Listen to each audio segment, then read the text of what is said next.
Recording in progress. All right, it's 6 o'clock. Let's call the April Alameda County Water District Board meeting to order, please. Roll call. Directors Akbari, Here. Gunther, Here. Sethy, Here. Weed, Here. and Huang here. Director Sethy, would you lead us in a salute to the flag, please? Oh, it's the third time in a row. Did I keep on picking on you? Yeah. Oops. I pledge allegiance to the flag of the United States of America, and to the republic which stands one nation, under God, indivisible, with liberty and justice for all. Yeah. All right, next is public comments. Before we go there, Mr. General Manager, do you have housekeeping remarks? Yeah, I do. Just a few remarks to make sure everybody knows how to join our discussion this evening. Welcome, everybody. On behalf of the ACWD Board of Directors, I'd like to welcome the public's participation in this board meeting. My name is Ed Stevenson, and I serve as the district's general manager. Members of the public may participate in this board meeting in person or remotely by either using the Zoom application or by telephone. Any member of the public present in person who wishes to make comments may approach the speaker's podium at the appropriate time. For those participating remotely, note that the meeting agenda, staff reports, and presentation materials for this meeting are all available on the district's website at acwd.org. You may reference the instructions at the top of the agenda for how to participate using the controls in the Zoom app or your dial pad if participating by telephone audio. This board meeting is being recorded and will be made available to the public for future viewing. Again, thank you all for attending, and President Huang, that completes my housekeeping remarks. Thank you. Next item is public comments. I do not see any members of the public attending in person. How about online? I believe we have one public member. If you wish to make a comment during the public comment period, please raise your hand. And this would be about any items that are not currently listed on the agenda. It's the appropriate time to go ahead and make any comment that you have here under this public comment agenda item. Thank you. And you can just raise your hand so that we'll unmute you if you have a question or comment. And I'm not seeing any hands raised, so I think we can. Right, then let's close the public comment and let's move on to a consent calendar. Do I have a motion to add any items to the consent calendar? I'll make the motion to add items 5.1 to 5.5 to the consent calendar. Do I have a second? I'll second. Roll call, please. Directors Akbari, Aye. Gunther, Aye. Sethy, Aye. Weed, Aye. and Huang. Aye. Do I have a motion to adopt the consent calendar as amended? I'll move the adoption of the amended consent calendar. Second. Roll call, please. Directors Akbari, Aye. Gunther, Aye. Sethy, Aye. Weed, Aye. and Huang. Aye. With that, let's move on to item 5.6, please. Okay, item 5.6 is public hearing and resolutions on the replenishment assessment for fiscal years 2025 and 26, including finding that the replenishment assessment exempt from the California Environmental Quality Act. And we do have a formal script to go through here. It's a formal hearing item, but I just wanted to mention a couple of things. First, certainly the board's very much aware that this is sort of the end of a very long process, starting last year. And more recently with the in-depth presentation on the condition of the basin and the activities related to groundwater management, which is really the center of the replenishment assessment program. And a little bit of a spoiler alert too, staff is not proposing any increase in the replenishment assessment rate that will be discussed this evening. But with that, I think we can go ahead and jump into our public hearing. All right. On behalf of the Board of Directors, I would like to welcome the public and your participation in this evening's public hearing. This public hearing will be on the replenishment assessment rate for groundwater pumped or extracted for purposes other than agricultural and municipal recreation. Thank you for attending in person, online, and by phone. Again, the purpose of this public hearing is to consider the proposed replenishment assessment rate, which only applies to the operation of water wells to extract groundwater, not to most customers who receive water from ACWD's distribution system. Now I'd like to review the ground rules for the public hearing. 1, process. I will open the public hearing and ACWD staff will make a brief presentation. Upon conclusion of the presentation, the board and ACWD staff will receive public comments and/or protests. The board and staff will receive all comments without responding. Upon conclusion of the public comments and/or protests, the board will request input from staff, respond to questions, comments that were raised by the public, deliberate on the issues, and then close the public hearing. Second, public comment. Each person has 5 minutes to comment.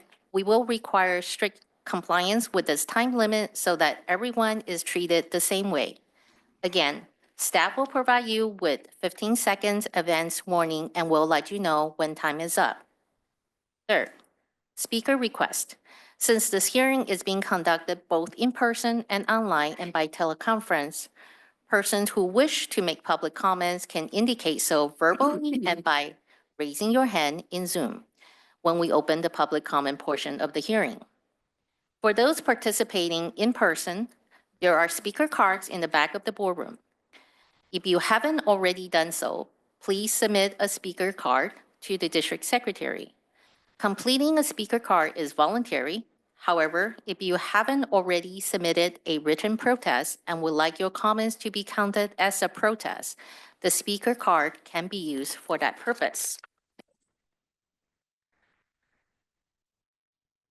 If you are participating online and by phone, the district secretary will unmute remote meeting participants who have raised their hands when making public comments. Please be sure to unmute your own phone line or computer microphone so that you may be heard. For those participating online that may not have a microphone on their computer, please dial in by phone at the number given on the agenda. If you are participating online and we are unable to hear you during the public comment portion of the hearing, please use the chat box feature of the Zoom interface to get the attention of the district secretary.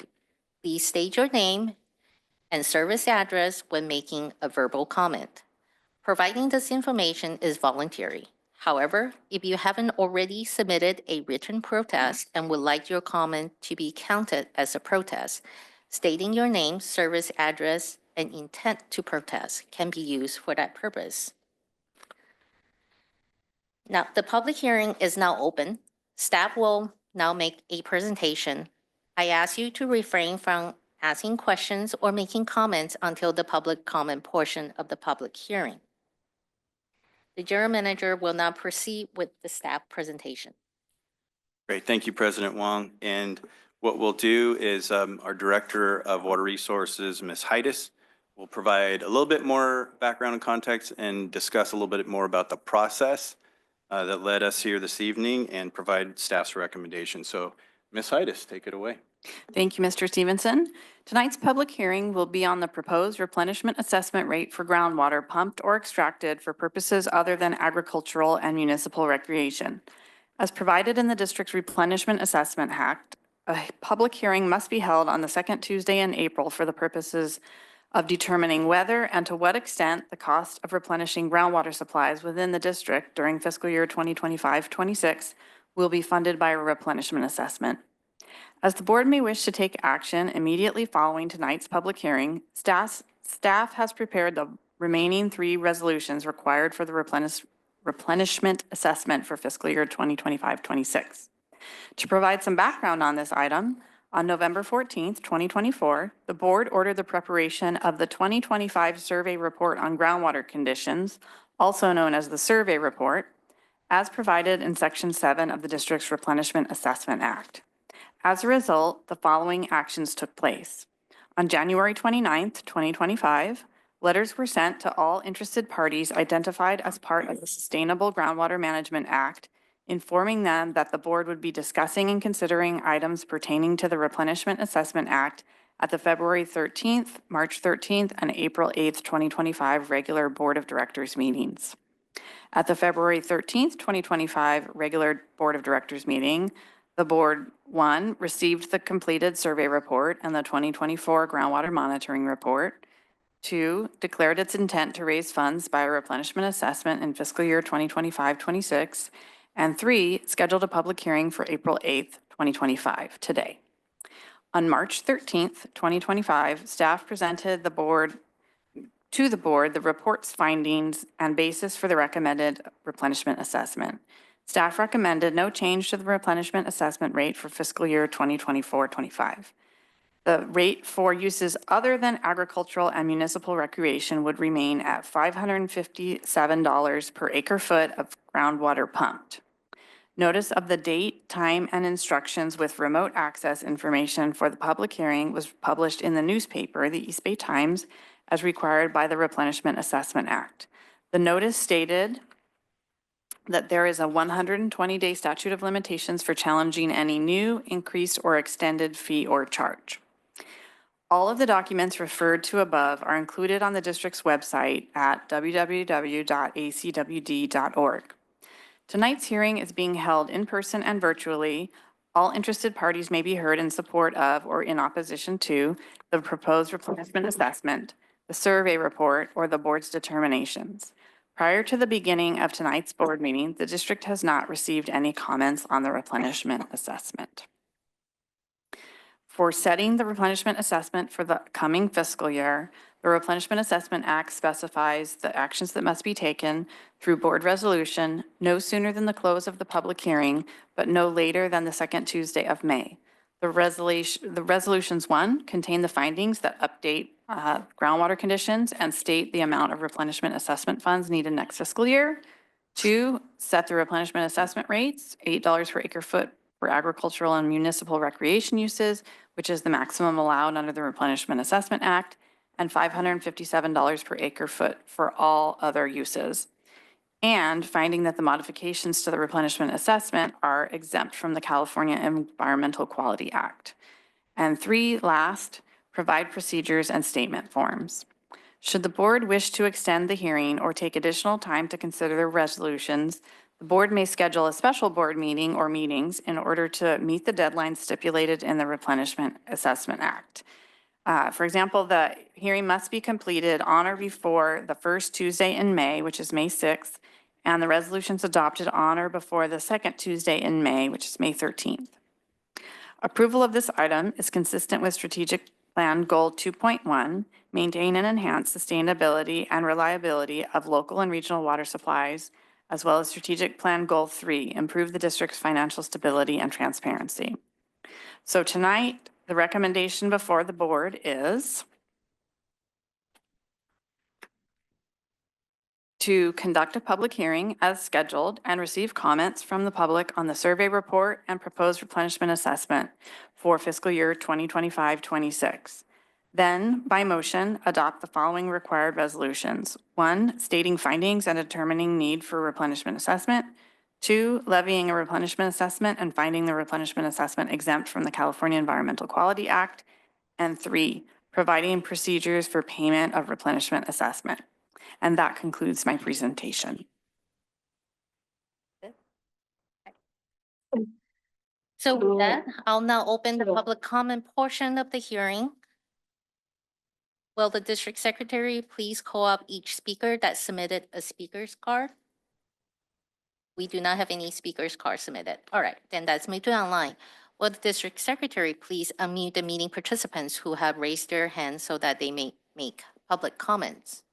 And just a quick reminder for those folks who may have joined a little bit late. If you'd like to make comments during this evening's board meeting, including on this item, simply raise your hand here in the Zoom app and we'll be sure to unmute you and take your comment.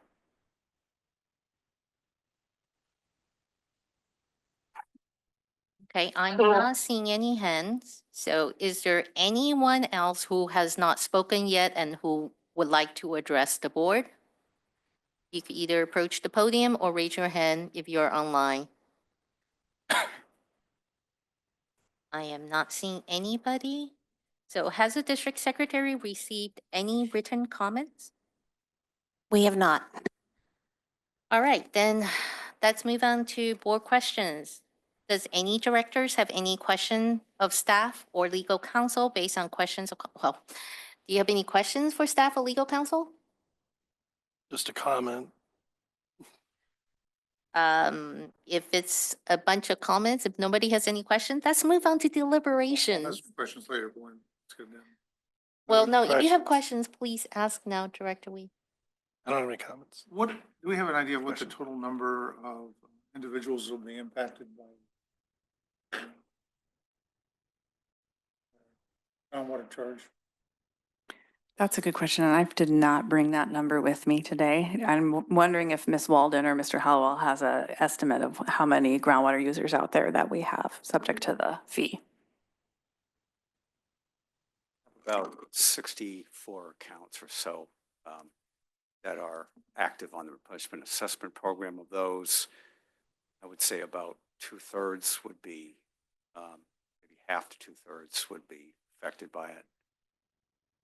It would impact about 30 people, 30 to 40 people. I would say so. Plus the water district. Right. And the water district is approximately 95% of the total. 90 to 95. It can be somewhere in that range. Somewhere in that range. Right. Go from one pocket to another pocket. Mhm. For wells that are not in the groundwater, or the Niles Cone, we do not charge, or is there a charge? Wells that are in the Niles Cone jurisdictional area are charged. So that's, our definition of the Niles Cone. So, yes, yes, they're charged. Okay, Chairman. I'm sorry. I apologize. Right.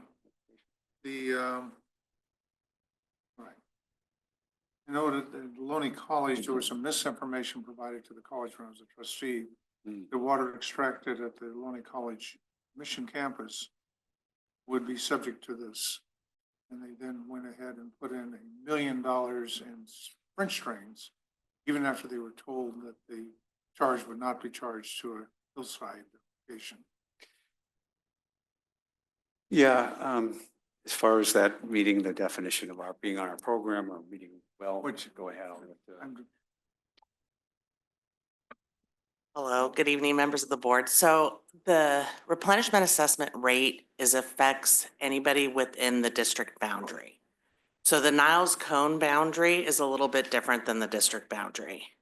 So the Loney College well that feeds their pond up on the upside, they do pay the replenishment assessment rate. That is this bill, or is that a separate charge? It's through the Replenishment Assessment Act. So, and the college would have been charged for that? They do get charged for pumping their groundwater well. They have a groundwater production well up on the Built it top of the hill. They have a problem. They built it on an earthquake fault and the water's backing up behind the fault and the foundation of the buildings. Which they spent hundreds of millions of dollars in corrective action after the fact.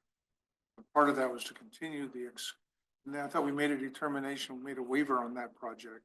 So that's dewatering. It's a little bit different on the use of the water. It has to meet the replenishment assessment definition for production. So if it's a dewatering effort. And it has to be used for beneficial use.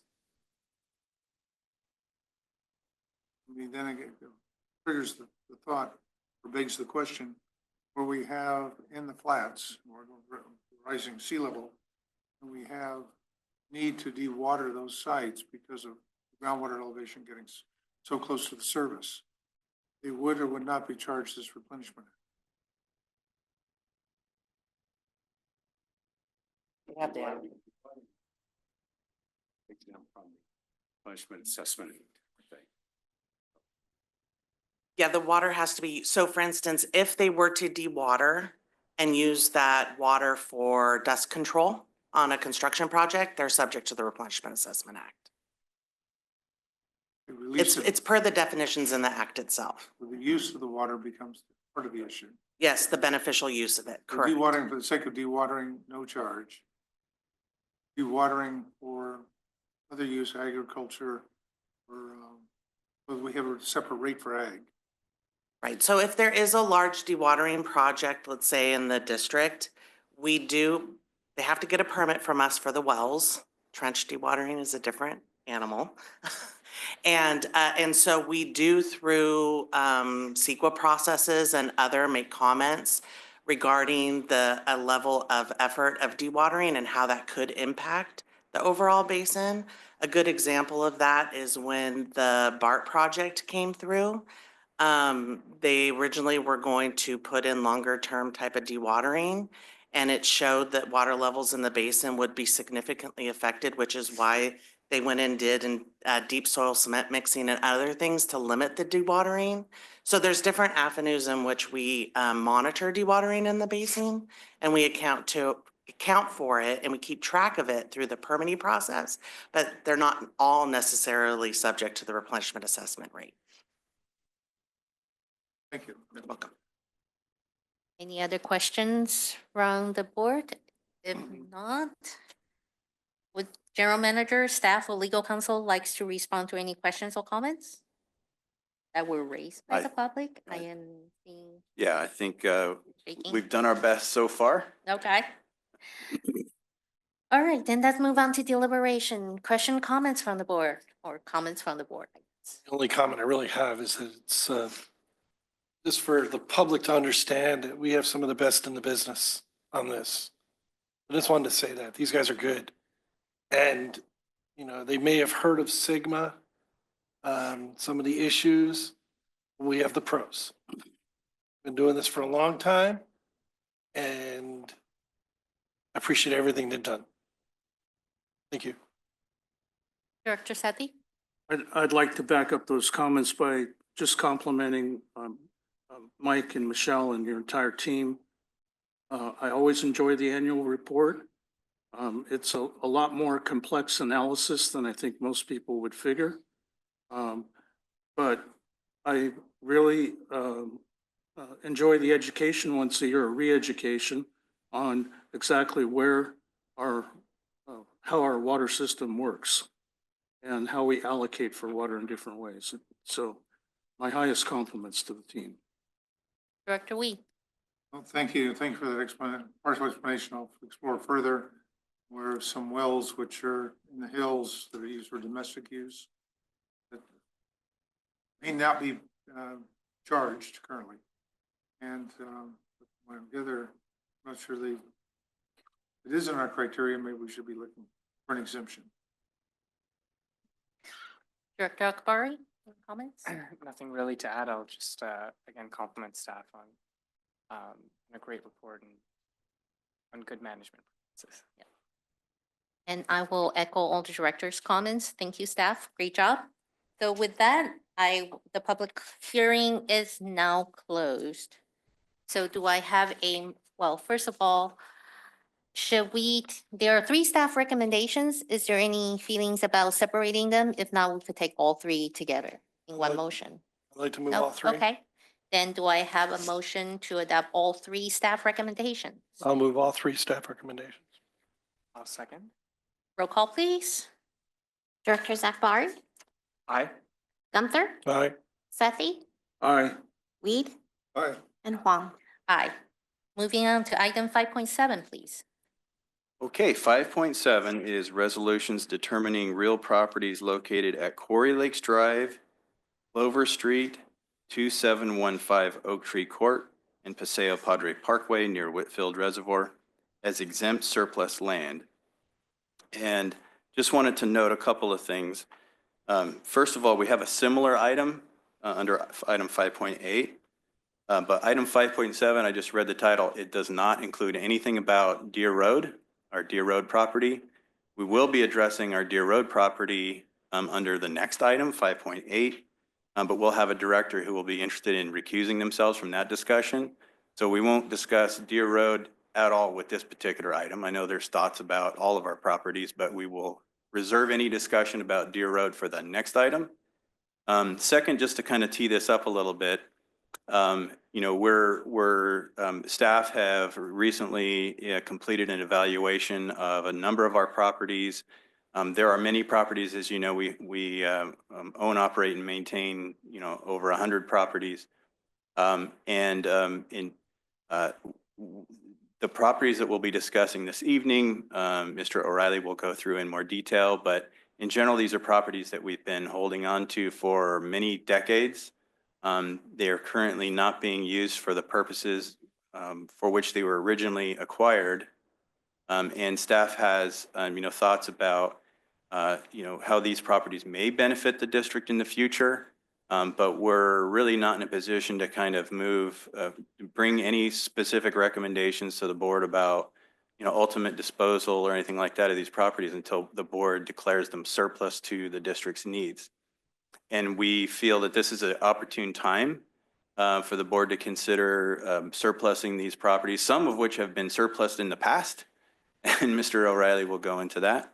But we think, given current conditions and the state of the Surplus Land Act, it's a good opportunity to bring this item to the board. So with that, I will turn it over to Mr. O'Reilly, who can step us through these properties and staff's recommendations. Thank you, Mr. Stevenson, and good evening, board. Good evening, members of the public and staff. Sean O'Reilly, I'm the Development Services Manager for the Alameda County Water District. And so tonight we'll be talking about 4 properties, district properties located at Quarry Lakes Drive, Clover Street, 2715 Oak Tree Court, and Paseo Padre Parkway near Whitfield Reservoir. On the screen is a overview of the district property. Mr. Stevenson said we have 114 parcels in 3 cities and unincorporated Alameda County. Each of those tiny little yellow dots on the map represents a different district property. In total, that's 590 acres of land, 6 acres of surplus land that's been surplused previously by the board, 31 acres of vacant land. All right. Quick question. Yeah. Say 6+ acres of surplus land, but 2 parcels here are, well, Deer Road by itself totals is, and any other property is much more than that.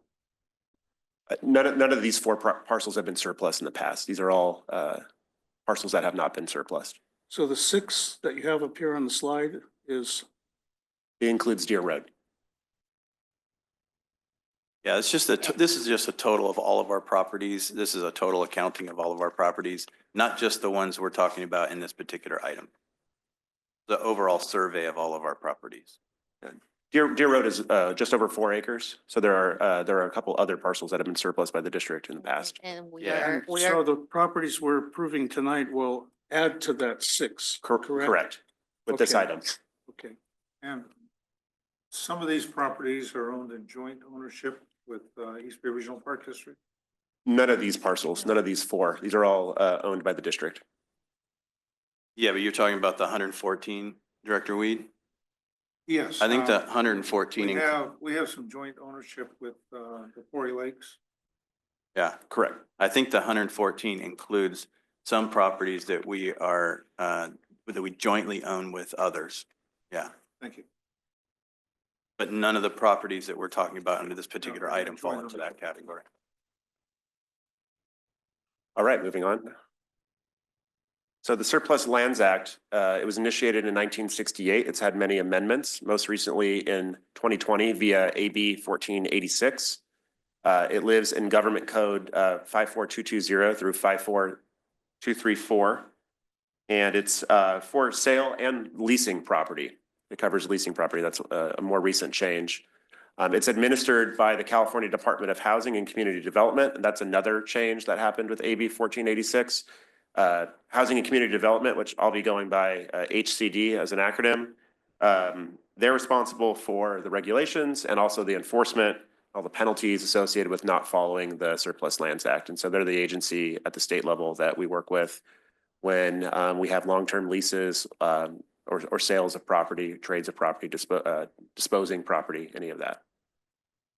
All right, and so just the definition of surplus land, it's land owned in fee simple by a local agency, in which an agency takes formal action in a regular board meeting, such as tonight, to declare the land surplus and not necessary for the local agency's use.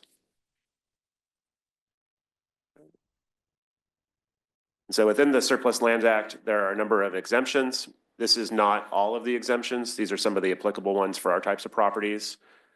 You can have grandfathered land that was subject to the pre-AB 1486 version of the Surplus Lands Act. So that's pre-2020 lands that have been surplused. You can. Date on that? I'm sorry? You have the date for pre-AB? It's before 2020. The year 2020. Okay. Yeah.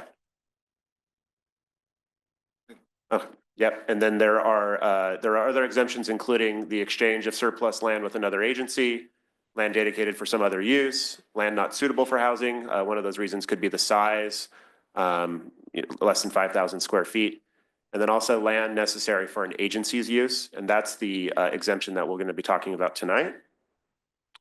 So agency's use is unique to districts, non-transportation districts such as ACWD. It allows the district to dispose of property for the sole purpose of investment or generation of revenue, provided that that goes towards the district's purpose of or work and operations. And so that does apply to the district. This is being used by other agencies in the state, and it's a common exemption. Here's the process. It's simplified from the standard surplus lands act process. So you can see that what we do is we determine the land to be surplus, exempt surplus at a regular public meeting like tonight via agency's use. The local agency, after that's approved by the board, will notify HCD, that's Housing Community Development, that the land has been determined surplus. There's a 30-day review period by HCD. And then after that, the local agency can sell, lease, dispose of the land any way we see fit. And so it's an accelerated process, and it has a lot of benefits to the district compared to the regular surplus lands act process. Yeah, Are there any questions on that before we move on? Maybe, Mr. O'Reilly, I could just add, because I think the board may recall, it's been a little while since we've brought items to the board related to surplusing properties, but you may recall the process that we would need to follow under sort of the pre-2020 rules and how that process would work, and then the level of sort of flexibility that we have to make decisions about how the property is disposed of. Under the current rules, the process is greatly simplified, and the district has a great deal of additional flexibility and discretion about how properties are ultimately used or disposed of. So I think that's a really key factor for that'll, supporting staff's recommendation this evening. Could we go back to slide number 4 quickly? Trying to comprehend something here. Yeah. So, one of the exemptions is for land not suitable for housing. Are we saying that none of these properties are viable for new housing? No, these are all various exemptions. So we are not pursuing exemption number 4. We are only discussing exemption number 5. So the resolutions that you would be reviewing tonight, potentially approving, are for agency's use only. And the definition of agencies is just ACWD? It's a local agency, specifically a district, non-city, non-county, non-transportation district. So ACWD does meet the definition of a local agency in this context. So for exempting this surplus land for our own agency's use, it seems to conflict in my mind with the idea that we want to dispose of these properties at the same In this time. case, the agency's use would be the disposal of the property. So the sale or trade somehow benefits the district, and so the use is the transfer of property. I see. Okay. Okay? I didn't quite catch that when I Yeah. went through the slides earlier. A normal person. Okay. And also, just to clarify, it is the declaration of the property as exempt surplus land is what gets us this shortcut process. We can still declare property surplus, but we have to declare it exempt surplus under one of these exceptions for us to get the shortcutted process. It would not involve, for example, notifying other public agencies to give them the first crack at purchasing the land. So a developer potentially could buy any one of these properties from us and put new housing on it. Yes. Yeah, and it's also important to note, I don't have a slide on the regular Surplus Lands Act process, but at the end of that process, you put a deed restriction on your property that says it can only be used for low-income affordable housing, for example. And so you're really restricting your property. If you go through the standard process, you're potentially devaluing the property. And so this exempt surplus process is a huge benefit to the district, and the fact that we're allowed to do it. Cities and counties are not allowed to do this process. Thank you for clarifying that. A question if I might. If we follow the normal procedure, we would go out and have an appraisal done of the property. And if we put it out for bid, and someone met the appraised value, we would not be in we would be in a position of almost being required to accept the bid based on those circumstances. I think you're talking about a process to sell a property, right? So, so to be clear, probably should have mentioned at the beginning too. This is a process to capture this exemption under the Surplus Land Act. Staff has no recommendation this evening about any particular transaction to dispose of the property, to sell or exchange. We understand that there's lots of options that may be available in the future for all of these properties that we're talking about. So, we don't have a particular disposal sort of tactic in mind right now.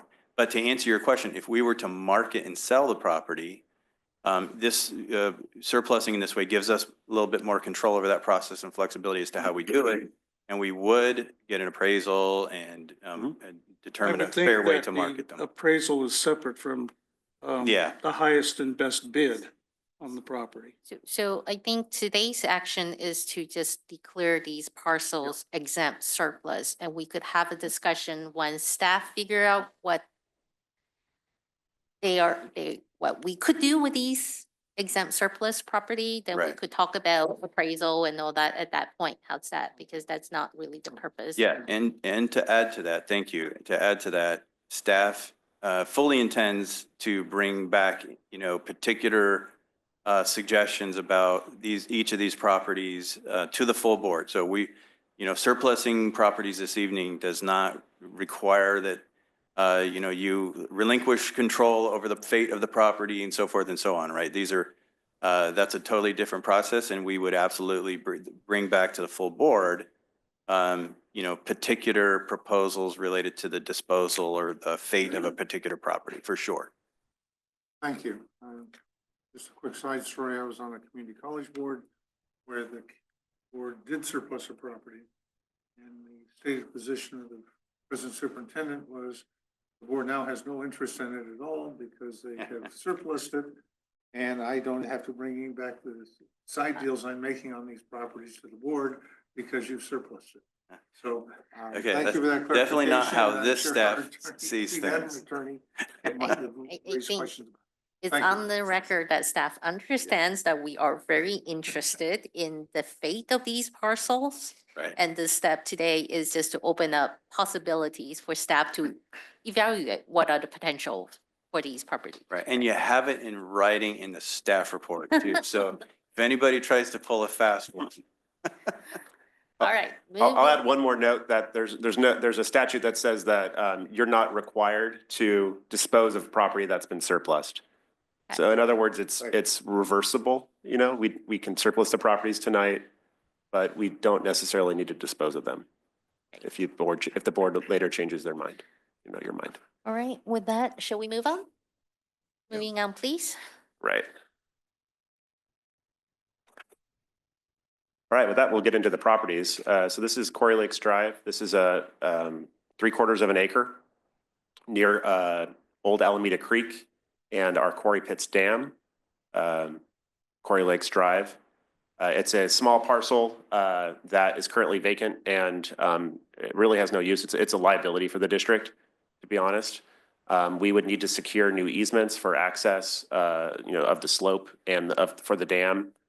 But we intend to package it with the other Quarry Lakes area parcels potentially with the Quarry Lakes Drive project. And on Correct. this property, is this on the opposite side of Quarry Lakes Park? Yeah, it's on the western side. Opposite the entrance. Opposite the entrance, so Right. it wouldn't make any sense to add it to Quarry Lakes Park. No. Okay. Yeah, it's an access roadway and a slope.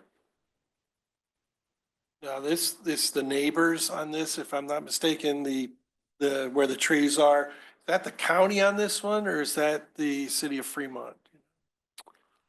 The neighbors are various. There's the Alameda County Flood Control. I believe City of Fremont has some parcels in that area. There's several neighboring parcels. Okay. Moving on to Clover Street, and I do have a map in a couple slides that shows all of the three parcels together. So you'll be able to see what the buildup of all the parcels look like.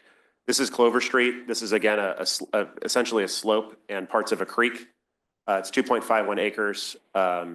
It's part of Old Alameda Creek, and it serves no use to the district for our long-term use. Again, it's a liability. There are security issues with this parcel and unhoused populations that have been in this area. And so if we could dispose of it, it would be good for the district. What could potentially be done with that unique parcel? Not much. Yeah, there's not a lot that can be done there. It's mostly a maintenance issue for us, frankly, and a little bit of a liability issue there, given sort of how the topography and so forth. It requires a fair amount of, vegetation control and things like that in there. And also, this is a place where, the unhoused tend to congregate and use this area. So now I will say that ultimately, the city of Union City and their partners intend to extend Quarry Lakes Parkway through this area.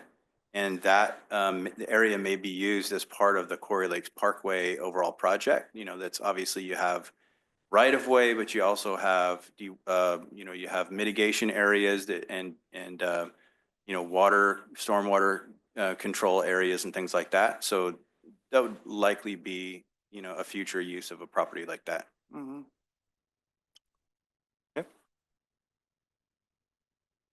Next is 2715 Oak Tree Court. This is nearly 11 acres, located at the corner of Alameda Creek and Old Alameda Creek and Oak Tree Court. It's currently an open space parcel. It's landlocked. There's no real access from the Oak Tree Court side. And obviously there's no access from Alameda Creek or Old Alameda Creek. It is in the general plan zoned as residential for 17 to 30 dwelling units per acre. And it is within the alignment of the proposed Quarry Lakes Parkway project. Now, this is the phase 5 of the Quarry Lakes Parkway project. If you're not familiar with that project, there's several phases. This is really the last phase. The timing of this phase, it could be 10, 15, 20 years from now. So it's not a quick project. And this is in the city of Union City, right? Yeah. All right. And so plotting all three parcels together, you can see Quarry Lakes Drive parcel, Clover Street, and 2715 Oak Tree Court. The yellow dash line represents approximately the alignment for Quarry Lakes Parkway. You can see they at least in their proposal, they intend to bisect our parcel, at least partially. And with an elevated roadway crossing our parcel, it really devalues that parcel. And it limits what we can do with it in the future.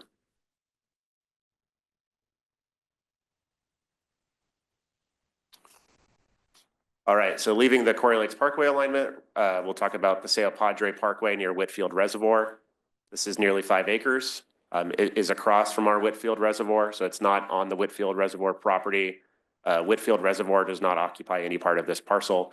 However, the 48-inch outlet line crosses this parcel. There's also a 24-inch pipeline crossing this parcel. It's adjacent to a creek, so there are some setback requirements if anybody were to develop this site. It's also adjacent to the Ohlone Tribes Cemetery, fronting Washington Boulevard. And so there's quite a lot going on around this parcel. It's currently not zoned residential, but it's in a residential area. And so there could be a zoning or general plan update to rezone this parcel in the future. It's obviously located in a residential area, and we've had a lot of interest, to be honest, from the development community about this parcel. All right. This, another abutting property is the Loney Cemetery. Yeah, to the south. So the triangle-shaped parcel to the south of this parcel is the Ohlone Tribe Cemetery. Have any archaeological surveys been done of this parcel? On our parcel, I don't think so. Maybe you can help me, Mr. Stevenson. Yeah, we did just kind of a records review as part of the clean energy project, working with the Ohlone Indian tribe. But there's been no, excavation and real archaeological investigation like that. We did sort of do a high level records type review along with the CEQA process for the clean energy program. So in that process, we did have some discussions with the local Ohlone Indian tribe. And yeah, there is some, suspicion that there may be artifacts, cultural artifacts in the area. But we haven't done the actual physical investigation to try and find them. Thank you. I'll also add that this site is currently vacant. Staff did evaluate this parcel several years ago for, I believe it was a nursery site. Right. We spoke with City of Fremont staff, their planning staff, about what would be required to do that. And there were a lot of requirements, including storm drain infrastructure that have to be installed, pavement requirements, hardscape requirements. And so that was, determined to be not feasible. It may be better to develop the site for housing or something else like that. Yeah, I was the one who brought that to the district's attention because I'm friends with the lady who owns the Reagan Nursery. And she's on a year-to-year lease because they want to expand Highway 84 right there in that quarter, and the city owns the property. And so she has been looking around for another site to maybe downsize her nursery and focus on California natives and stuff like that. So the staff kept me really aware along with her of what was going on. So I understand the limitations of the property, and the ingress and egress is just one way as well. It's a difficult property to work with. I have a couple pictures for you. So this is the site looking north towards 680. This is the curb cut that we looked at a few years back for the nursery site. This is the site looking south towards Washington, towards the center of the parcel and the creek. Okay, so that's it for the properties. I can get into the recommendations and next steps. Staff has confirmed with other district staff, that the properties are no longer necessary for our capital improvement program or any other long-term district initiatives. Draft resolutions for each of these parcels have been submitted to the California Housing and Community Development, Department of Housing and Community Development for review of agency's use exemption.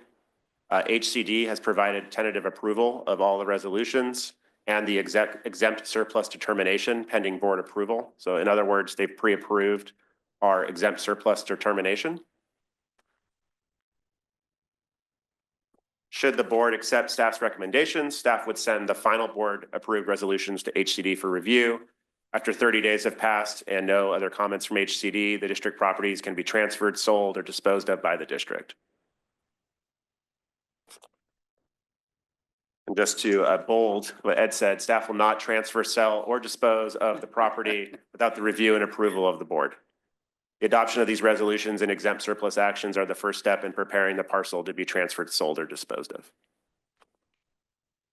So staff's recommendation by motion to adopt the following resolutions: determining certain real property located at Quarry Lakes Drive as exempt surplus land, determining real property located at Clover Street as exempt surplus land, determining certain real property located at 2715 Oak Tree Court as exempt surplus land, and determining certain real property located at Paseo Padre Parkway near Whitfield Reservoir as exempt surplus land.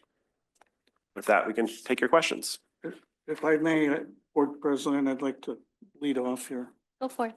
I'm in favor of exempting all 4 parcels of land. And I would like to offer a comment that I would like to encourage the staff to, as they're looking at potential possibilities for sale, to look at opportunities with fellow government agencies first before we go to developers. And on the last parcel, the one on Paseo Padre across from Whitfield Reservoir, I have kind of a special interest in that property and would like to, and I spoke to the general manager about this. I would like to encourage the staff to, in particular, take a look at doing an exchange with the city of Fremont for the open land nearby on Palm Avenue, north of 680. It's the old Mayor Don Dillon property, who ran Four Winds Nursery, and a couple of other families there too.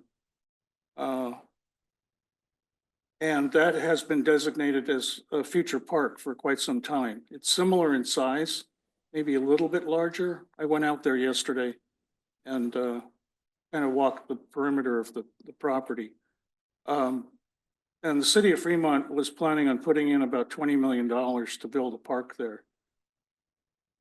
But when they surveyed the community as to what folks in the community wanted, the most desirable things were to put in new restrooms at all current parks, and also a priority to build out recreation and park facilities near Pacific Commons, which would be a very expensive proposition for the city, and to put in pickleball courts and a new rec center down by Lake Elizabeth. And so this dropped way down on the city's list of priorities and ability to spend money on their budget. And I think that if we did an exchange with them, they would have a natural park there across from Whitfield. And we would have a very desirable property that could be sold to a developer. And I understand that if we did an assessed valuation on both properties, that other property is probably worth quite a bit more. So, you know, we could work out an equity deal with City of Fremont so that they are made whole. And that would put money into the city coffers. You can build at least 40 to 60 homes there. That adds property tax revenue to the city, sales revenue to the city, probably $100 million worth of real estate that could be sold on that lot. And so it's a very desirable piece of parcel of land. It would also add residents to the Mission San Jose High School District, which is at a premium. And the other side, the flip side, which I talked to Mr. Stevenson about, was that since this property is adjacent to the Ohlone Cemetery and may have remnants from the Ohlone village that was there along the creek, that we should work with the Ohlone community throughout the Bay Area. And we have contacts also down at the Ohlone Museum, down at the Adult Education Center downtown. And see if we could dedicate that park to the Ohlones. Lastly, I worked more than 20 years ago, leading up to the 50-year anniversary of the city of Fremont. I chaired the restoration committee for Rancho Higuera Historical Park up in the Warm Springs Hills near my home. And we had about 20 people that worked on that. Raised money from quite a few organizations like Candlelighters, Niles Rotary, other Rotary groups, Lions Club, and historical groups too. And Paul Welshmeyer, architect in Niles, his wife is an architect too. 3 of our historical organizations spent money for a new design for the kiosk, which was falling apart at that property. It's a 10-acre property. And we were supposed to get money from the money that was raised for the 50-year celebration, but in the end, the city council put all the money into the new water park and into the pavilion next to the lake. So we ended up with nothing for the city-approved plans for the new kiosk. So we only had enough money to replicate the old one, put a new foundation in with steel girders. And those designs were left on the table for a very nice educational venue. And I brought those designs in, the renditions, they're in Mr. Stevenson's office. So you can take a look at them. If I may, I think just you want staff to be creative and to maximum extent Right, possible and when you consider future use to more benefit the local community. right, and we already have those So- designs done. They were pre-approved by the city of Fremont already. And if we replaced Rancho Higuera on the front of that monument, and behind it is the educational resources. And we are going to move you along a little bit since I'm Rancho gonna Higuera finish. is not Just here. give me less than 60 seconds. All we have to do is put the name Aloni's on the front of that monument like it is at the cemetery on their signage. And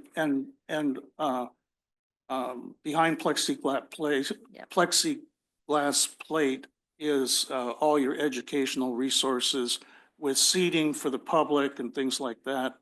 So that's why I would encourage us, like President Huang says, to think creatively, work with the city. I think the city would end up actually making more money out of this than they might have been expecting. All right, so with that, Done. thank you. Any other questions, comments about this exempt surplus of the property? I know we could have a very long discussion about our wish list and how this is going to be used, but that's save that for when staff bring back their creative ideas. Well, I'd just like to point out the Quarry Lakes properties are a problem, sadly. Because I mean, they're beautiful property. I know all these properties and I actually agree with Director Sethy on the other one there at Whitfield. Always been fascinated by the location of that in comparison to the other one. However, the Quarry Lakes properties, yeah, they're a community problem. And so we need to keep that in mind with these, with all three of those properties. I'm surprised we don't have more problems with the bigger one. But certainly the first one is a major problem. I drive by it frequently. Thank you, Director Gunther. Director Wee? You know, it is ironic that one of the efforts here is to streamline the process and so that we do not have to first go to other public agencies, we can go directly to the market. And yet other public agencies may well be the highest and best utilization of the properties.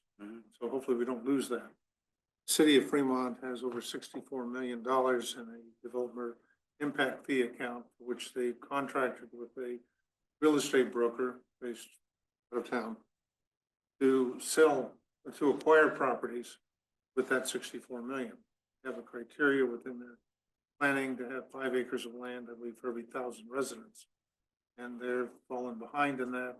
So they're anxious to acquire land, cheaper the better, because they're more interested in the actual meeting the criteria, the amount of the acreage rather than the value of the acreage. Once you get beyond the craziness of regulatory guidelines, as we see in so many public agencies, federal and state on the regulatory side, we look at that. Now, a particular area of mutual benefit might be the flood control. Urge us to take a look at facilities and land areas that are now owned and controlled by the Alameda County Flood Control District, where we have land adjacent to or would like to have that property for our own operations. And that may well be a targeted area for exchange. So mindset is not to try and avoid dealing with other agencies. This may well be the opportunity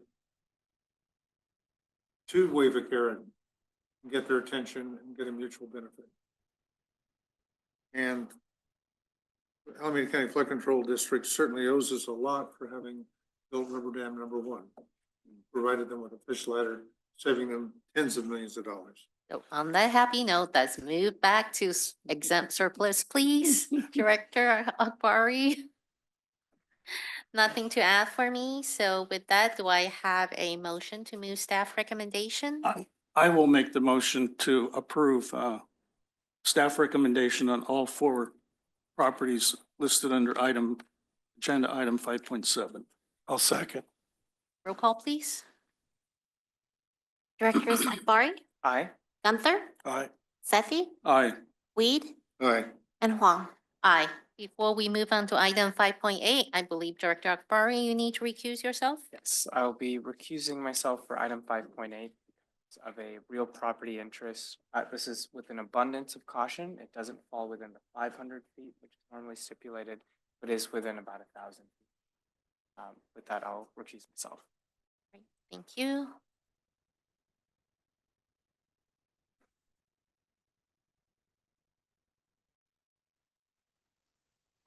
All right, let the record reflect that Director Akbari left the room at 7:01, please. With that, let's move on to item 5.8.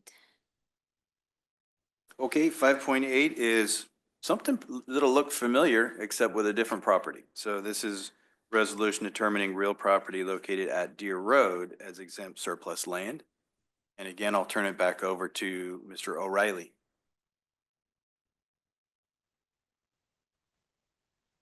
All right, thank you, Mr. Stevenson. Hello again, board, members of the public and staff. Tonight, we're going to talk about the determination of real property as exempt surplus land for district property located at Deer Road. This presentation is going to look very similar to the previous one. It's the same content. So I'm going to skip through the district property overview, the definition of surplus land, exempt surplus land, agency's use, the process to Deer Road. The Deer Road was acquired in 1969. It's 4.28 acres. It is zoned as exempt public agency, but it's included, it was included in the general plan to be R16 single family hillside overlay housing. So that's 6,000 square foot minimum homes, 7 units minimum, or approximately 7 units per acre. It was previously surplused in January 2020, ahead of the new at the time AB 1486 legislation. It's also previously surplused in 2002 and 1992. It's been 3 times before. We've also marketed it at least 3 times before. And I guess the timing was bad, or we didn't have a lot of bites at the time. The district did go through a tentative map process with the developer many years ago, and didn't end up, going through with fully developing the parcel. Mm-hmm. All right. And so recommendation, staff is to confirm that the Deer Road property is no longer necessary for the district's capital improvement program or any other long-term initiatives. A draft resolution was sent to California Housing and Community Development for review. HCD has provided that tentative approval of the resolution and exempt surplus determination pending the board approval. Should the board accept staff's recommendation, staff would send the final board approved resolution to HCD. For 30 days have passed, no further comments from HCD. The Deer Road property could be transferred, sold, or disposed of by the district. So with that, again, just like I'd said before, Mr. Stevenson said before, the staff will not transfer, sell, or dispose of a property without the review and approval of the board. Adoption of this resolution and exempt surplus action is the first step in preparing the parcel to be transferred, sold, or disposed of. So by recommendation and by motion, adopt a resolution determining certain real property located at Deer Road as exempt surplus land. So we'll Mr. take any Riley, is questions. this property within the city of Fremont boundaries? Yes. It is, okay. Yeah. Wasn't sure if city of Fremont went right up to the back side of the homes that were there, so I'm supportive of exempting this property again and make the same recommendation that you look at other public agencies first for possible sale or exchange that where it would be beneficial to the district. And we've talked lightly before in the past about this being used as a staging area for Vargas Plateau. Whether the city of Fremont or East Bay Regional Park District, somebody might be interested in leveraging that property for that purpose. So I'm supportive. Director Gunther? I'm supportive. I just can't believe we still have this property. Just doesn't want to go away. I can think of so many things to do with it, and not one of them includes building a house on it, by the way. Yeah, I'm supportive. Maybe this is it. It's the deer in the headlight property. Ooh. Thinking our water tank wants to have a neighbor or something. All right, Director Weed, question, Okay, comment? yes, first of all, the neighboring properties to this parcel. I believe I know who they are, but SFPUC Right. with their old reservoir that was part of the, associated with the Niles Canyon Aqueduct. The East Bay Regional Park District. Here's the Hardwick has a property, but it doesn't look like it has a joining boundary. And Mr. Huang, did he not purchase the parcel immediately to the north from this district for development at one time? Yeah, I think Mission Peak Development is the owner of the Yeah, property. Mission Peak Development. Yeah. To which whatever happens there would require some type of joint access on this, between the two parcels, if the property we sold to Mission Peak were to be developed. That's Mission Peak Development. Do we have water infrastructure, pipeline infrastructures that belong to San Francisco PUC on the parcel? I think we do. Yeah, on our property. On our property. We have a pipeline. It's a part of the Sunol Aqueduct. It crosses our property and heads to the old Niles Reservoir. It's within an easement that's owned by the San Francisco Water Department, or SFPUC. So yeah, that crosses a portion of the property. As I recall, the easement ran on the west side of the property boundaries. And it's not reflected in this drawing for a surplus. Right, yeah. There's all of the various encumbrances and things aren't reflected on any of the pictures that we've got. It would strike me that getting a resolution with San Francisco PUC would be part of your process before you go to the next phase. Which is why we still have the property. They have not been wanting to play, even though they marketed it at one time and hired a real estate firm to sell their property. I don't know what level of cooperation there was with our district. We have reached out to San Francisco over the years about potential, joint marketing of properties. The last couple of times I spoke with my contact at San Francisco, they just didn't have the staff or resources to move forward.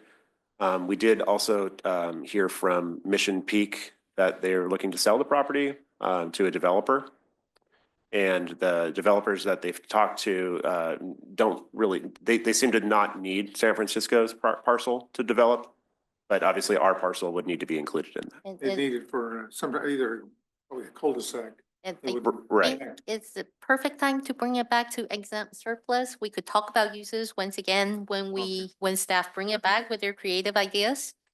Let me suggest, this is even though a portion of it has been destroyed, and it's unlikely that we would use this when we do eventually restore this, the Niles Canyon Aqueduct as a water supply system to the district.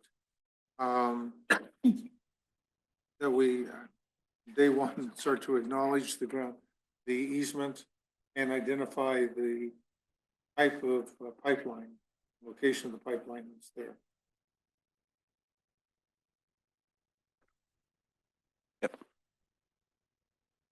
Any other questions or comments? If not, I'm going to open up to members of the Thank you. public. So we do have one member of the public online. If you wish to address the board on this item, please raise your hand.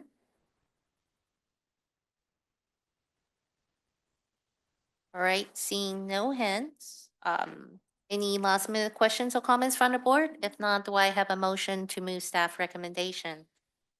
I'll move staff recommendation. Second, do I have? Second. Roll call, please. Directors Gunther, Aye. I'm sorry, Directors Akbari wasn't here. Directors Gunther, Aye again. Sethy, Aye. Weed, Aye. and Huang. Aye. Can staff bring Director Akbari back, please? Yeah, we'll have some musical chairs. Yes, we here. will. Time to recluse myself now? Not or- quite. I'm going to bring Director Akbari back and then we'll do what we need to do. So let the record reflect that at 7:10, Director Akbari returned to the room. And before we move on to item 5.9, I believe Director Gunther, you need to recuse yourself from item 5.9, 5.10, 5.11, 5.12, and 5.13. That's correct. Using once again an abundance of caution with this item, I have reclused myself in item 5.1, which I could have thrown a rock to. And these two is there is a potential staging area, which I can also throw a rock to. So I'm well within that area for that. So I will recluse myself for the phase 2 of this same project for Alvarado Niles Pipeline. Thank you, Director Gunther.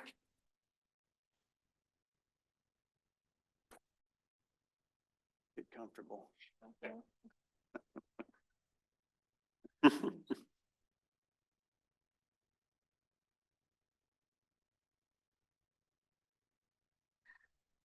All right, let the record reflect that at 7:11, Director Gunther has left the boardroom.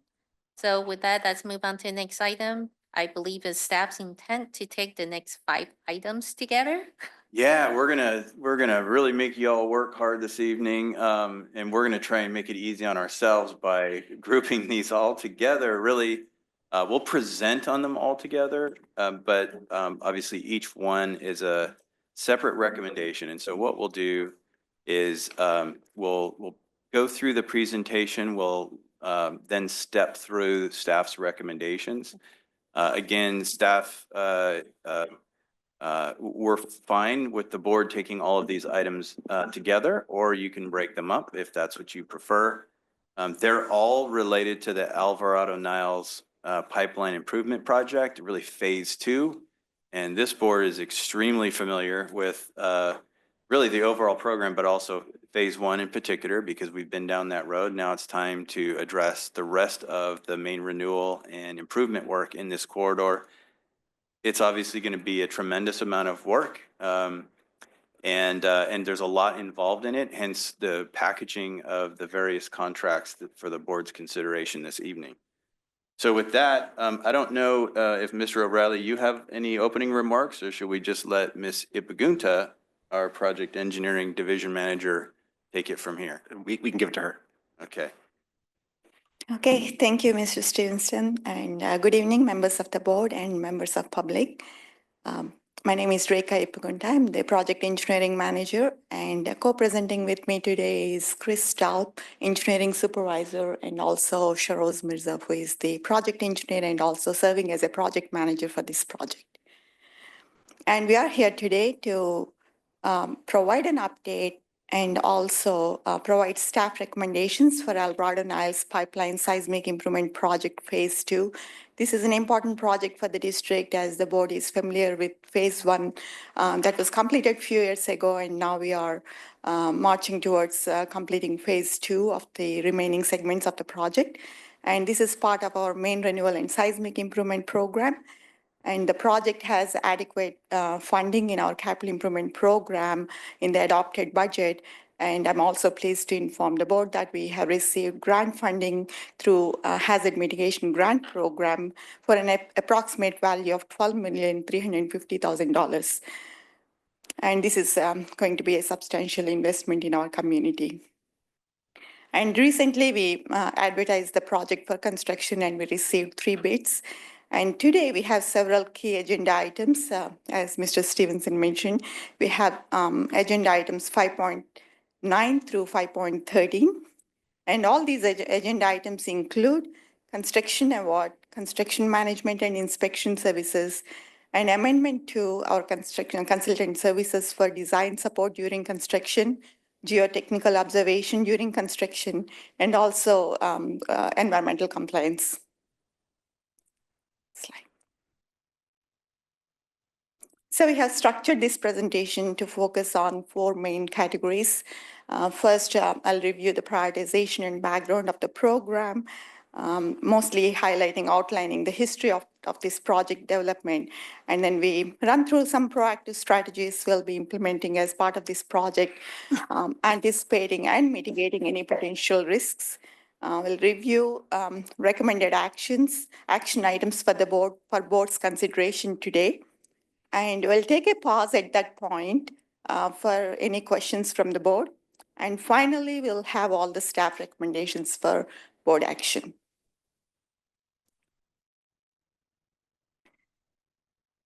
So as the board is aware, we have developed a prioritization model to ensure effective utilization of our district resources.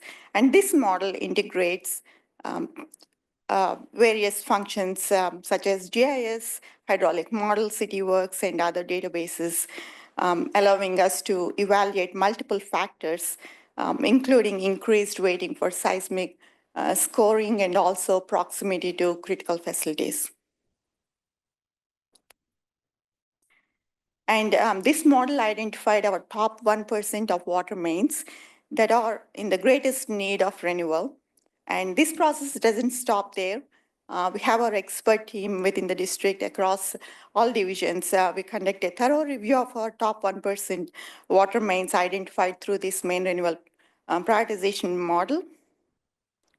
And as we conduct that review, we consider known problem areas based on institutional knowledge, such as pipeline failures or any recent breaks, any hydraulic constraints that were identified by our maintenance crews. And we also sequence our capital projects in such a way that they are integrated with other capital projects within the district. And also we coordinate with the cities if there are any city-enforced projects or cooperative agreements with the cities. And we also carefully consider constructability and feasibility of project feasibility by considering impacts to the community. Primarily at this point, our main renewal program is focusing on asbestos pipe renewal, and we are looking at building out from storage and other critical production facilities to provide enhanced system resilience. Okay, so this is an illustration of different packages that were developed using the prioritization and expert review of all the projects within the top 1% identified through the prioritization model. So we have identified about 9 packages. Overall, the subject project is part of package 9, which is on the top left corner. That includes multiple projects. We are actually completing this package as part of multiple projects. As the board is aware, we completed phase 1 of Alvarado Niles project, and then we are now proceeding with phase 2. There is additional mission segments that we are considering adding to the CIP as we bring our CIP to the board for consideration in a few months. So today's topic is phase 2, and phase 2 has more complex features compared to phase 1, but at the same time, I wanted to highlight that this comes with some additional crossings with UPRR, and also we have a prefabricated pipe bridge that we would be using for crossing a creek. So a lot of fun pieces that go with this project, and the project team will go into those details. But before we dive into the project, Chris Delp, who has been the project manager for phase 1, will refresh what was completed as part of phase 1 and also lessons learned from that and how we are incorporating those lessons learned into phase 2. So with that, I'll turn it over to Chris Delp.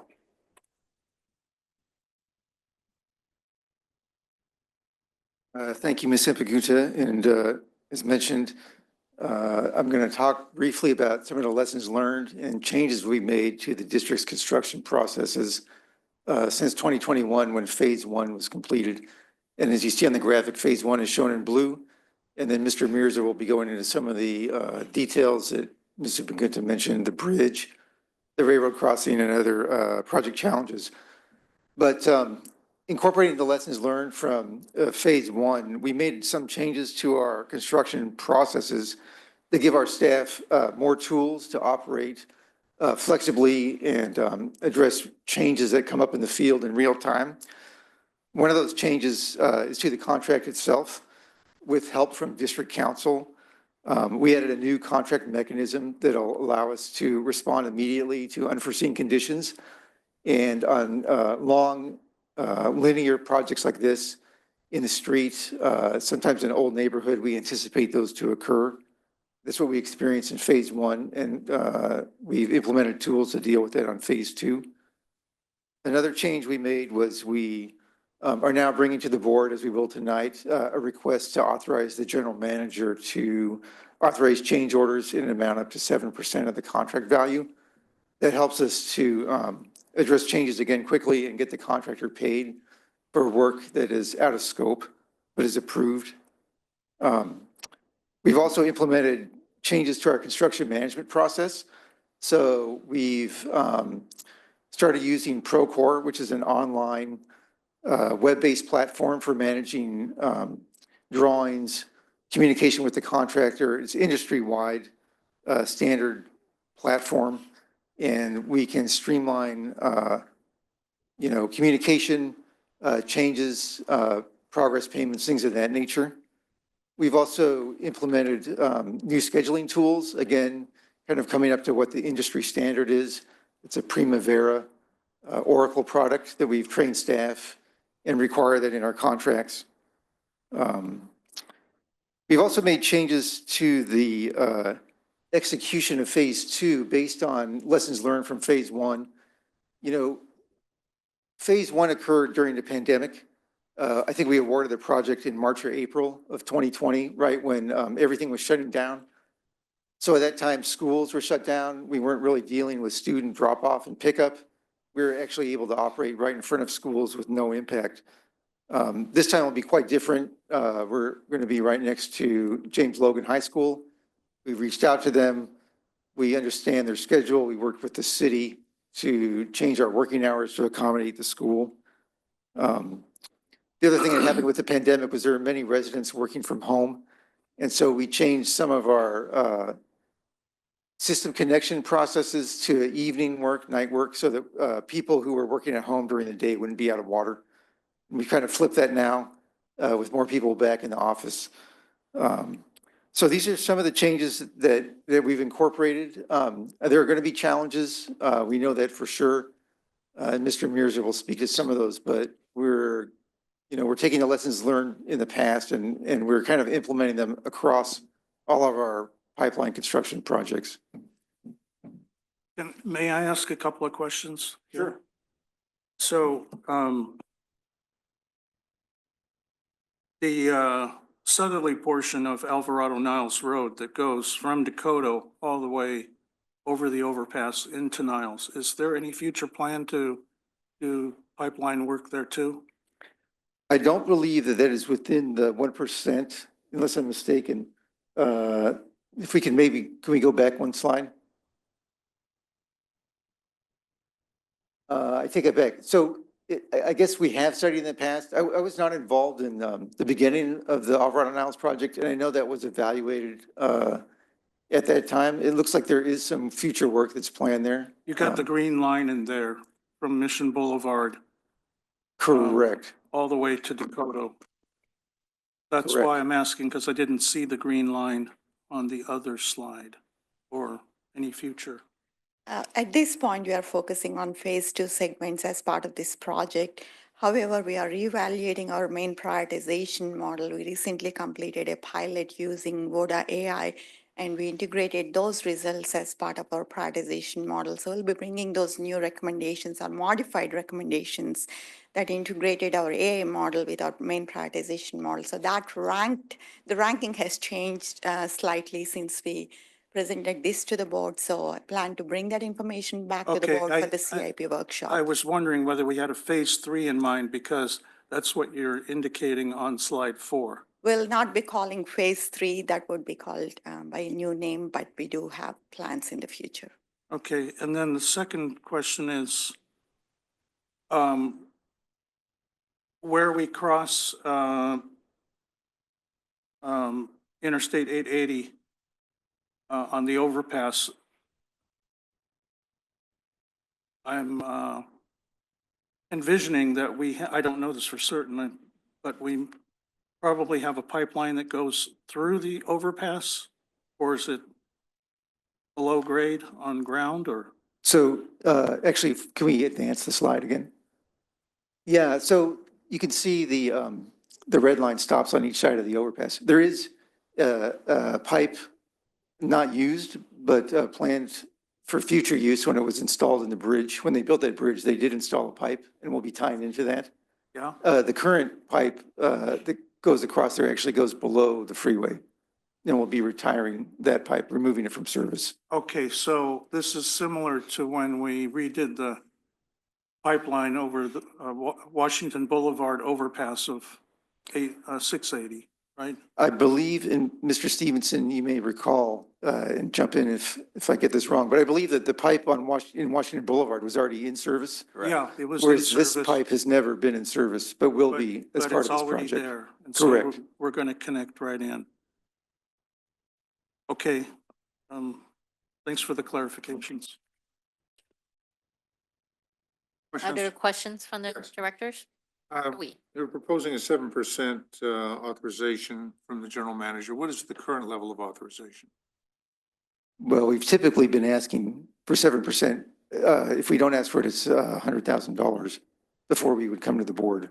Yeah, in the board's procurement policy right now, it's a $100,000. And so on a big capital project, as you know, we've been recommending additional authority for additional GM authority to be able to approve change orders and so forth.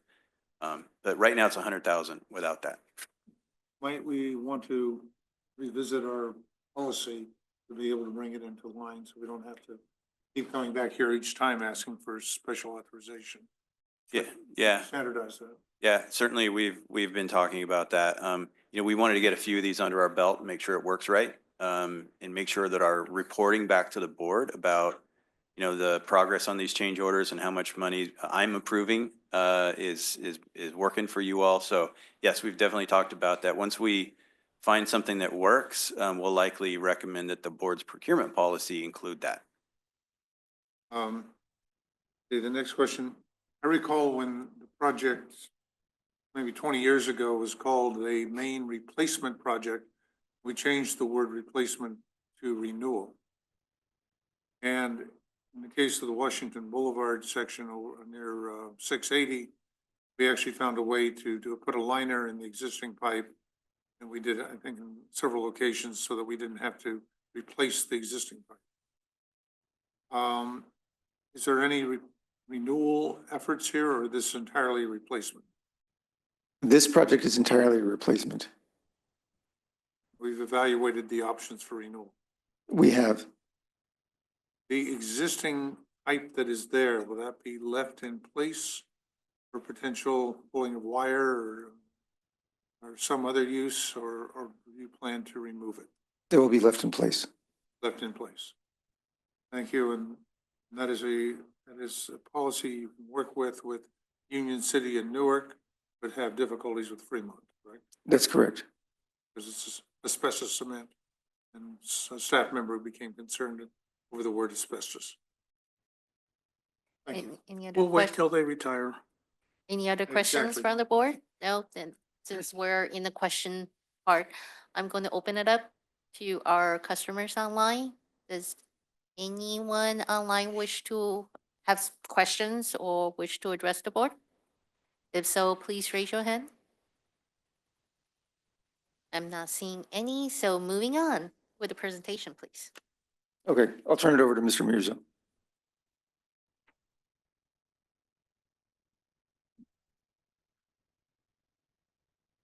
Thank you, Mr. Dope. Good evening, members of the board, members of the public. My name is Shiroz Mirza, and I am the project engineer for the Alvarado Niles Pipeline Seismic Improvement Project, Phase 2.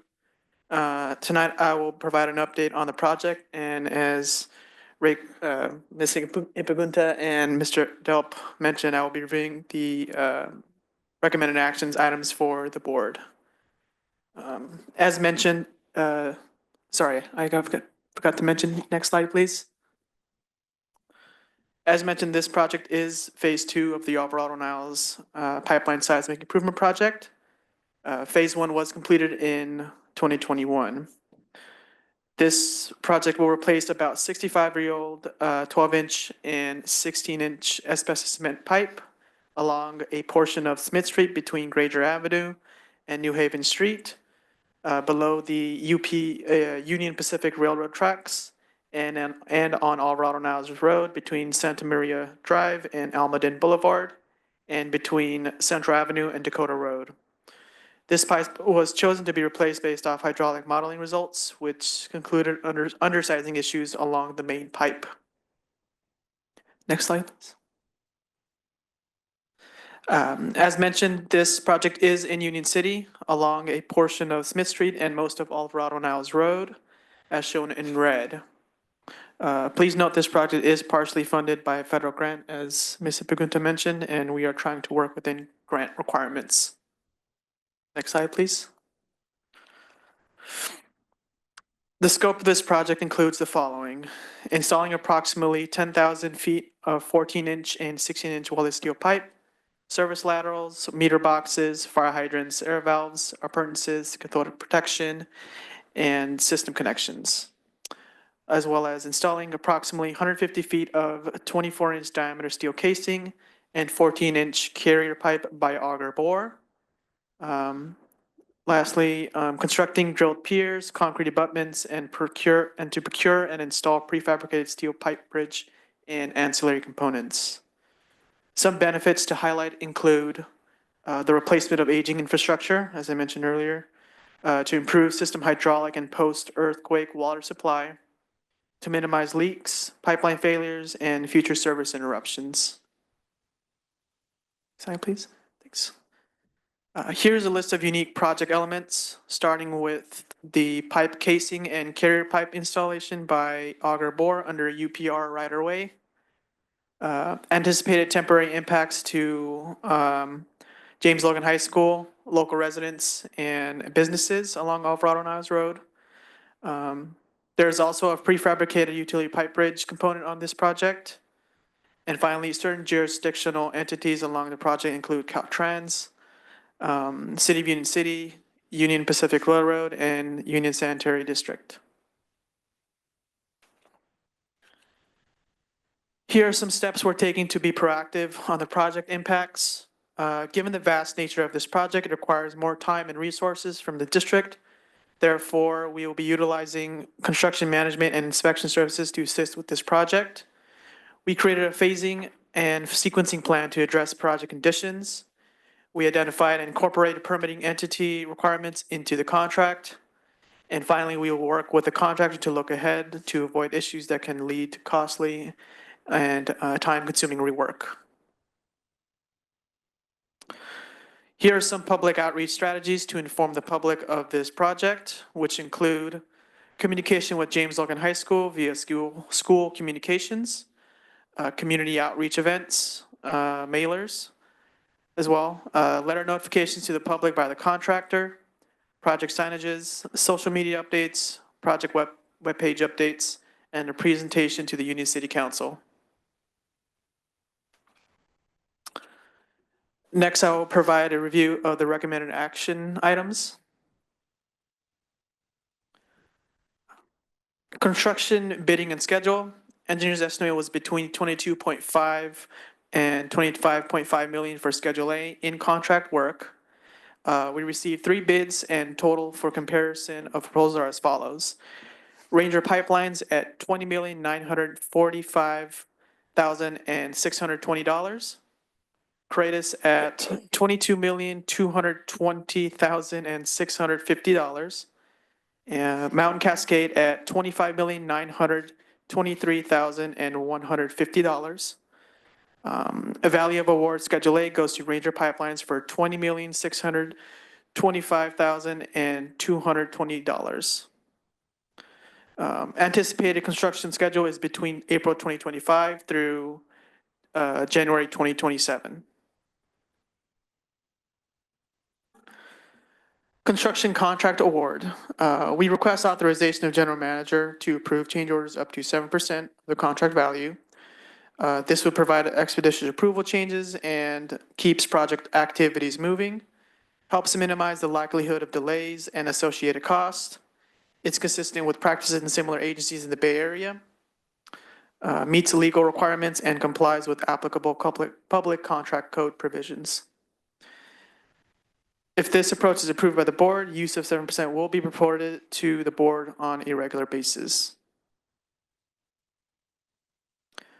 Construction management and inspection services.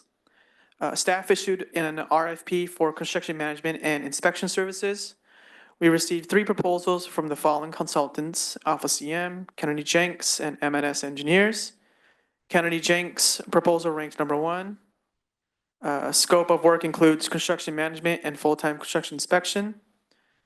Fees totals to $2,218,521.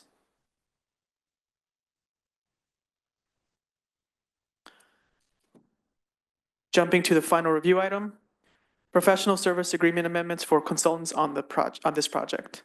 Starting with BKF, the lead design consultant for Alvarado Niles Pipeline Seismic Improvement Project. The amendment is required for design services during construction, including responding to requests for information, review of submittals, redesigns to accommodate unforeseen conditions. The PSA amendment on a time and material basis is for $132,522. Next, we have GI Consultants, the geotechnical consultant for Alvarado Niles Pipeline Seismic Improvement Project. The amendment is required for observation of site conditions to confirm consistency with prior borings and geotechnical engineering recommendations. The PSA amendment on a time and material basis is for $47,747.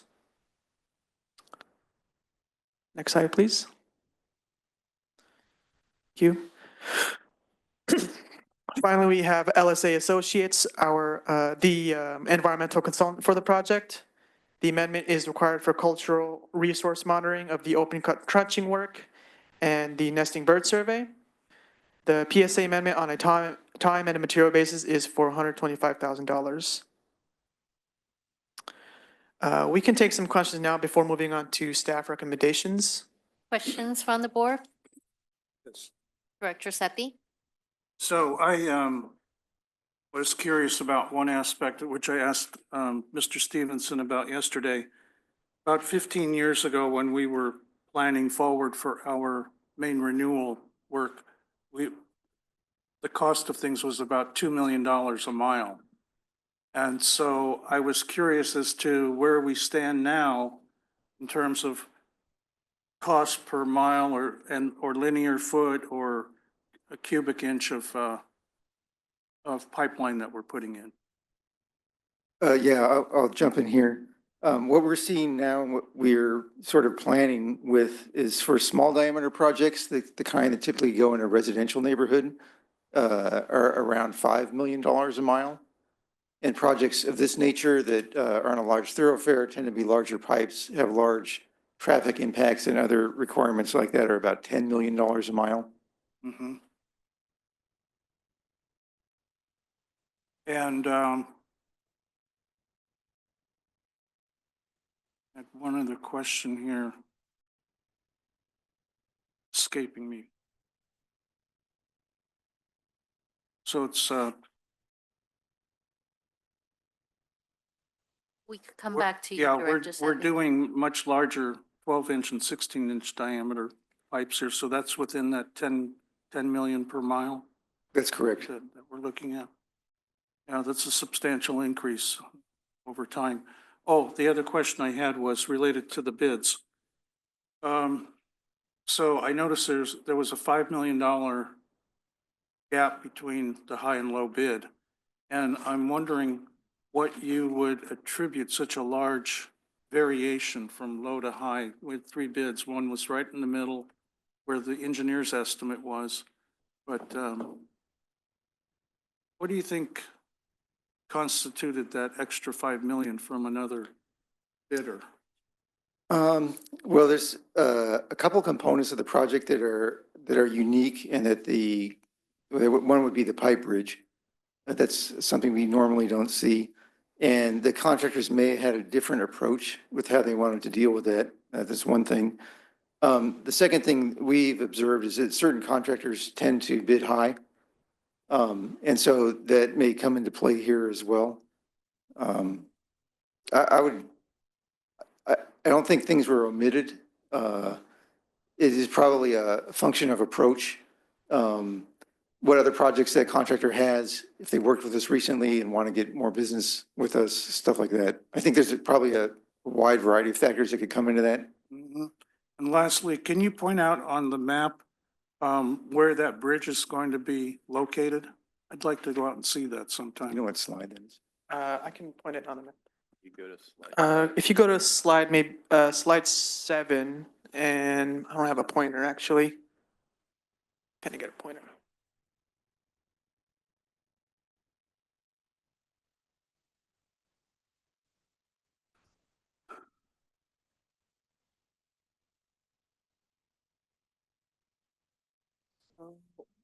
Sorry.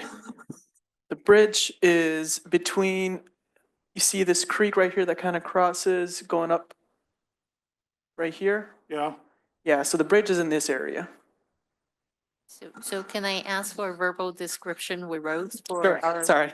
customers Um, online? Yeah, for the folks online, it's between about Western Avenue and Heritage Way along Alvarado Nowers Road. Thank so you. that creek is running below grade, right there under the road? Yes. Actually, do we have? Yeah. Thank you for answering the questions. Sure. Any other questions, Director Wee? Yes, the 2.2 million on a little over $20 million project is about 10% for construction management. When I look at the big picture and we have a CIP plan for about $1 billion, that mean about $100 million worth of construction management is in the offing. I would encourage us to look at ways we can acquire an organic capability to do the construction management. Acquisition owner, when we contract for this work, if we can retain ownership of the software, training on the software, the ability to grow into the on that 10% element. Typically, it's not a standard for us to rely on external construction management services because of the complexity of this project. This is important that we need to have a construction management support. And we also look at other projects that are ongoing and the workload for the engineers. Those play into consideration. Not every project will have a construction management service like the prior two projects, Thornton Avenue and Lindsay Track, those two main renewal projects that we brought to the board a few months ago. We don't have external construction managed. Those are managed internally by district staff. And this 2.2 million also includes inspection services. And we do not have capacity to provide full-time inspection when multiple segments are in construction on this large-scale project. We are utilizing external inspection services. It's a combination of CM and inspection services. Thank you. I'm not questioning the decision to use an outside construction management firm. My suggestion is that as we go into this, see what elements we can acquire internally to assist in our own construction management operations, recognizing that this is only 2% of the total that we're planning to do. So there's a big workload out there. And if we can do it internally, we can do it not only less it costs, but possibly stronger because we know how it was done and why it was done. Thank you. Thank you. Thank you. Director Akbari, so let's open it up to our members of the public online. If you have any question for staff, please raise your hand. I am not seeing any, so I think this is the Moving on, you have recommendations for us, I believe. Yeah, there's too many recommendations to put on one slide. So we're going to flip through the recommendation slides together. Yes. Starting with item 5.9, a resolution awarding contract. By motion, item 1, waive the minor irregularity in the Rainier Pipelines Incorporated bid. Adopt, item 2, adopt a resolution awarding the construction contract for the Alvarado Niles Pipeline Sizing Improvement Project, Job 21192, to Ranger Pipelines Incorporated in the amount of $20,625,220.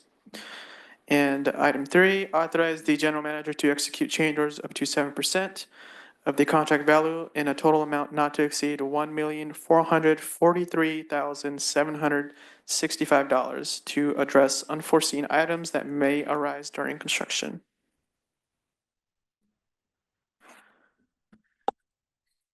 Item 5.10, authorization of construction management and inspection services.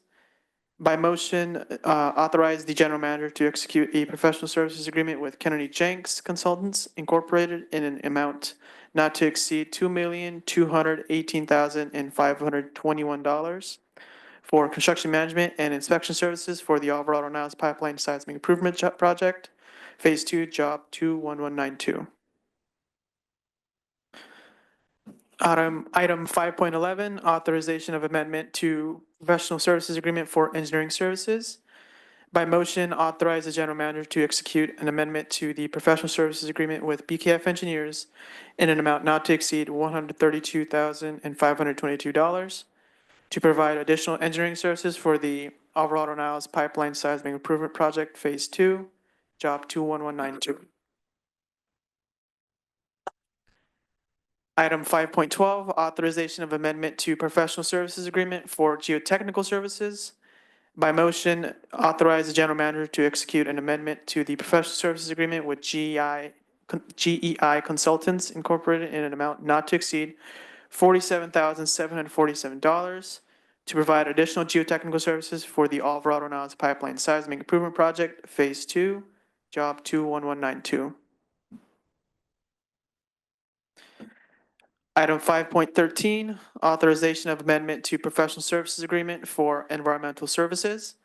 By motion, authorize the general manager to execute an amendment to the professional services agreement with LSA Associates in an amount not to exceed $125,000 to provide additional environmental and ancillary services for the Alvarado Niles Pipeline Seismic Improvement Project, Phase 2, Job 21192.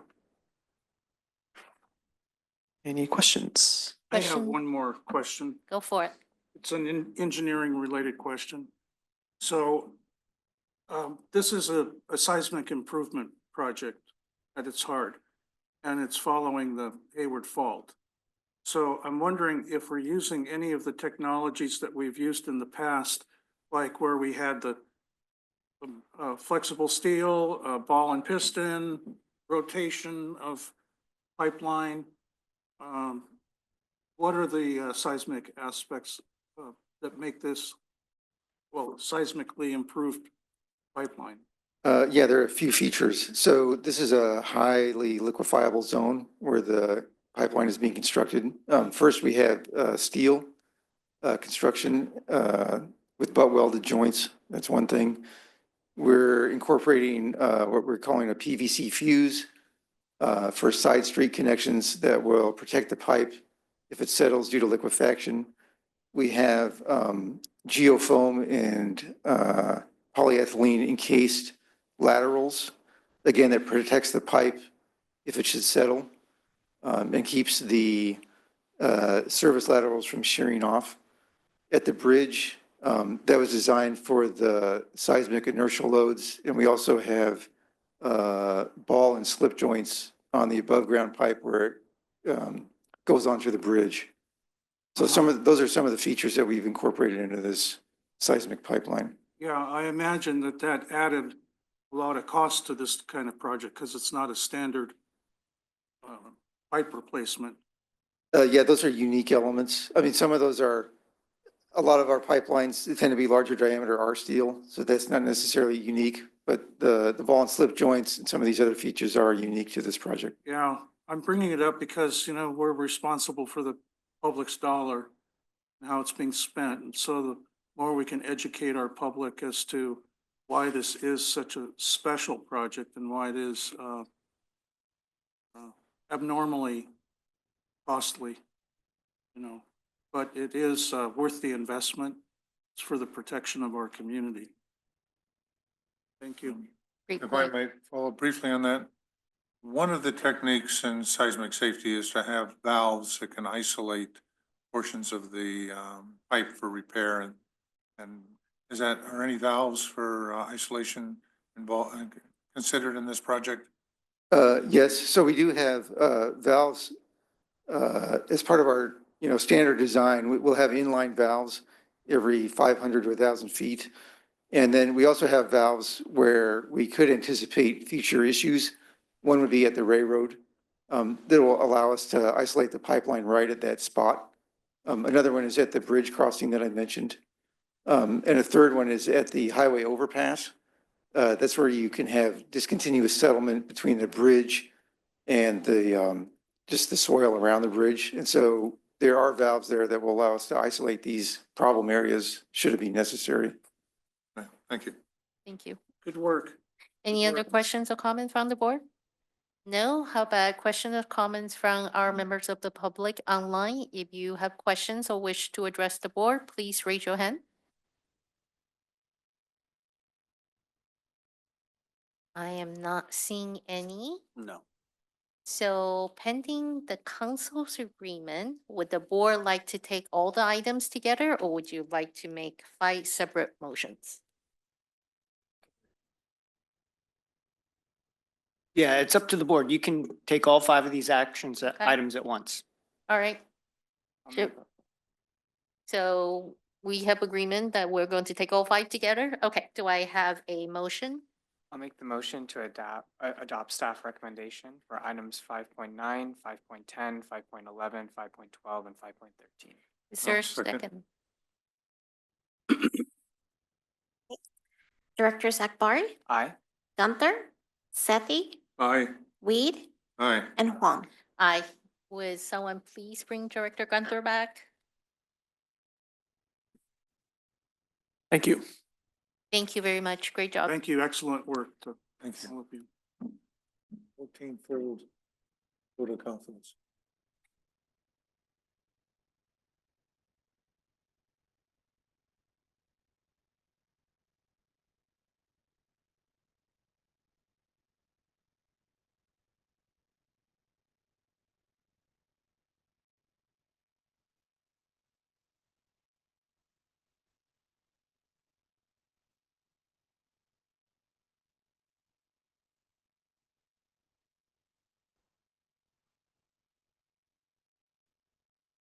I think we might have to rouse Director Gunther. He might have dozed off. It's been a little while.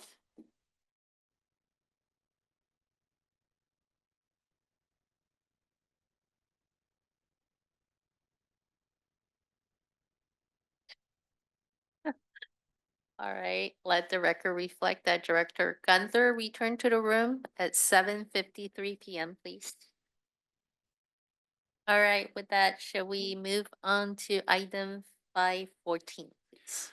Yes, Ms. President. Item 514 is resolution adopting the proposed management confidential professional employees compensation schedule, handbook, and associated salary schedules. And I will turn the item over to our Director of Finance and Administration, Mr. Wunderlich. All right, good evening, members of the board, staff, and public, and thank you for that introduction, Mr. Stevenson. The purpose of the Management Confidential Professional, or MCP, Employees Compensation Schedule Handbook, which is a mouthful, I'll just refer to as the MCP Handbook, is to establish the approved wage structure and define the terms and conditions of employment for MCP staff. The MCP handbook was last comprehensively updated in June 2021 to implement the results of the district's classification and compensation study and schedule annual wage increases through 2024. and has been periodically revised since 2021 to incorporate additional changes to wages and working conditions, including new legal requirements for California employers. But again, the last really significant revisions were in 2021. District representatives began meeting with the committee representing MCP employees during the fall of 2024 to learn more about their interests regarding wages, benefits, and working conditions. The proposed revisions to the MCP handbook incorporate much of the MCP committee's feedback and are intended to maintain the district's competitive standing in the job market and facilitate the recruitment and retention of qualified personnel. The proposed revisions may require a supplemental appropriation for the current fiscal year, which will be evaluated during the upcoming budget process. Adequate funds to align with the MCP handbook revisions will be included in future budget proposals. The proposed revisions to the MCP handbook align with Strategic Plan Goal 4.2, maintain employee retention by encouraging and valuing employee work efforts and skills, and Strategic Plan Goal 3.2, ensure cost reasonableness. So the recommendation for this item is by motion, adopt a resolution approving 1, a revised Management Confidential Professional Employees Compensation Schedule Handbook, and 2, revised salary schedules that reflect the wage adjustments for Management Confidential Professional Employees set forth in the revised MCP handbook. So with that overview, I'd be happy to take any questions. Questions or comments from the board? I'm good. I have a comment. Director Sethy? So I was working backward through our board packet the other day because I was reading the committee reports first. And when I scrolled through, it suddenly said, we aren't paying people enough. And then I scrolled further up and I was confused. And I realized that there were decimal places in place of where there were commas for annual salary. And it would help to clarify at the heading of these tables that one is annual and the other is based on, I'm assuming, hourly breakdown. The other thing is, as I look more closely at some of our positions for step 1, like a water operations analyst 1, water resource systems analyst 1, engineer 1, IT analyst 1, environmental specialist 1. I would really like the staff to go back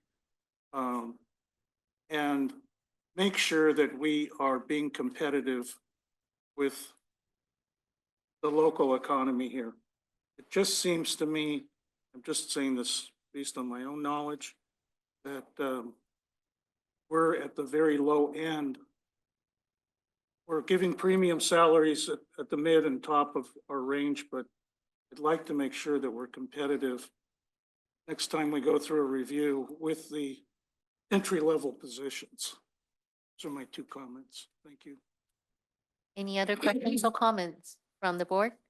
If not, I'll open it up to our members of the public online. If you wish to make a comment or have questions on this item, please raise your hand. Not seeing any hands. Then do we have a motion to move staff recommendation? I'll move staff recommendation. I'll second. Roll call, please. Directors Akbari, Aye. Gunther, Aye. Sethy, Aye. Weed, Aye. and Huang. Aye. Moving on, item 6, report 6.1 is board committee reports. Do we have any questions or comments from the directors on 6.1? None. Questions or comments from our members of the public online for item 6.1? If you have questions or comments, please raise your hand.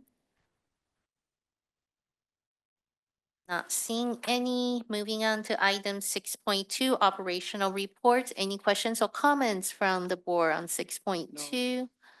Any questions or comments from our public members online? If you wish, you have questions or comments, please raise your hand in the Zoom app.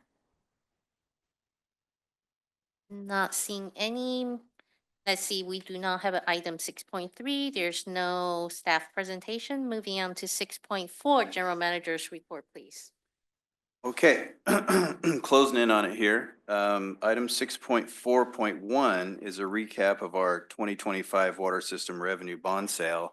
As you recall, we provided a very brief report under General Manager's reports at the last workshop, but we wanted to circle back and provide a little bit more detailed information about that bond issuance. It's really important for the organization.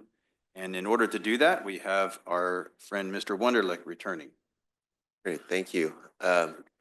So first, I'll start off this report by saying that the bonds officially closed today, and the district received its $35 million. So all business has now been concluded as it relates to the bond sale. All right, so just a kind of quick overview. Last month, the board authorized a competitive bond sale to both refund the 2015 bonds and provide for the just referenced $35 million in new money. We received 12 bids 2 weeks ago, and the lowest bid was submitted by Bank of America at a true interest cost of 3.96%. And compared to the market results for that day, as I think we're all learning, market conditions can fluctuate from day to day. But compared to the market results of that day, we still had really quite favorable results, even compared to the AAA benchmark. So the bond proceeds consisted of $46.1 million of actual new bonds that were issued, all paying a coupon rate of 5% interest, as well as premium of $5.4 million, which is essentially additional funds provided to us by the buyer of the bonds in exchange for paying an above market interest rate. We ended up spending a total of just over $300,000, or about 0.6% of proceeds on third-party issuance costs. The biggest items of that were, of course, for bond counsel and our financial advisor, as well as the cost of obtaining the 2 credit ratings. Next month, we'll be coming to the board with for a budget workshop, and the budget and updated financial planning model will now reflect our new debt service schedules. And these bonds can be refunded on a tax-exempt basis in 10 years. So next couple of slides, I'll go into a little more detail about the refunding results and then the results as it pertains to the new money. The total par amount here is $14.3 million. And the maturities from 2026 to 2041 were refunded. That's what was supported by market conditions. We never intended to refund the maturity due in 2025. And again, based on market conditions, it did not support refunding the maturities from 2042 through 2045. So the 2015 bonds do remain on our books for those maturities due out further out into the future. Of course, we will attempt to refund those the next time we issue bonds if market conditions will support that. We had a net present value savings of $863,000, or about 5.3% on the maturities that were refunded. The true interest cost, which means kind of the net interest earned by the investor if they hold all these bonds to maturity, for the refunded amount is 3.25%. And the arbitrage yield, which refers to the interest rate paid over the first 10 years, basically up until they could be refunded, because we did not extend the term. So many of the maturities from kind of 2036 through 2041, in theory, could be refunded again in 10 years to achieve additional interest rate savings. And the reason why the arbitrage yield is higher than the true interest cost is because most of the money here actually matures before 10 years. And so it may feel a little inverted, but that's why. And then for the new money results, while we received 35 million of proceeds, the total amount listed on the bond certificates is 31.8 million. And we've had sufficient expenditures since the board adopted the reimbursement resolution last year that we're able to take all 35 million as reimbursement for investments made in pipeline projects, the PFAS system, Alameda Reservoir, and the final expenditures in the AMI project. Again, it's the same arbitrage yield here as for the refunding, but the difference here is these bonds will be held for 30 years, and so the true interest cost here is a little over 4%, but again, 3.45% for the first 10 years, at which point we would have the ability to refund them. And if not refunded, these will, the last maturity scheduled to be paid in 2055. So with that overview of the results, I'd be happy to take any questions. Questions or comments from the board? I have a couple of comments. There you go. Director Sethy? Yeah, so, it's really hard for our customers and the people that we service to really appreciate how much we're saving in the long run as an agency. And it's really due to the fact that our boards over a long period of time and our management team have been striving to improve our financial credibility in the markets. And it's taken many years to get up to a AAA rating with Standard & Poor's and Moody's. And we're only one of 2 districts in the state, this was reported at the last meeting, that have a AAA rating, one of only 13 in the country. That AAA rating allows us to go to market at the best rate of borrowing possible. It's like having a 850 personal credit score, And as an aside, I gave some information to Mr. Stevenson and Ed. I wanted to go back and see which Fortune 500 companies still had AAA ratings. And so there were 60 in 1980 that had AAA ratings. Almost decade by decade, it went down by 10 companies or so. And so we're down to only 2 corporate entities in the Fortune 500 that have a AAA rating, Microsoft and Johnson & Johnson. Moody's. No, that's it. Those are the only 2. And 10 years ago when I was checking, we were at 4 companies, so it's been cut in half since then. But what I always like to tell people is that even Apple does not have a AAA rating. None of the Silicon Valley companies have a AAA rating. I consider Microsoft, Washington State. So there's a lot to admire about our consistency as boards over many, over the last 2 to 3 decades. And also, I think we should really appreciate the hard work, good work that our finance staff has done. It's really outstanding. Director Sethy, to your comments, I didn't share this initially, but based on some detailed information from our financial advisor, based on March 25th market results for the AAA rated entities that issued bonds on that day, I'm estimating that net present value on this bond issuance, we saved about $500,000 compared to the AAA benchmark for that day. And I think a lot of that can be attributed to being able to obtain the AAA rating with Moody's. Well, not to be too much of a contrarian, but AAA rating is wonderful when you're going out for bonds. Ideal. But it's long been argued that a AAA rating is not, as a sign that the entity is overly conservative and not taking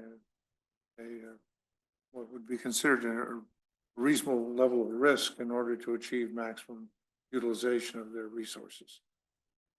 Yeah, no, that's definitely a good point, and I know within the government finance officers community, there's definitely a feeling that sometimes you don't want to be AAA because it means you're holding on to too much of your customers' money, right? And so I think one of the things I'd really like to point out is that compared to 3 years ago, we actually have less money in reserve than we did 3 years ago. And so this credit upgrade from Moody's was not about kind of collecting more money from our customers. It was more about our demonstrated resilience coming through the recent drought and really highlighting the responsible practices in our overall business operations, and not about just how much money we're holding on to.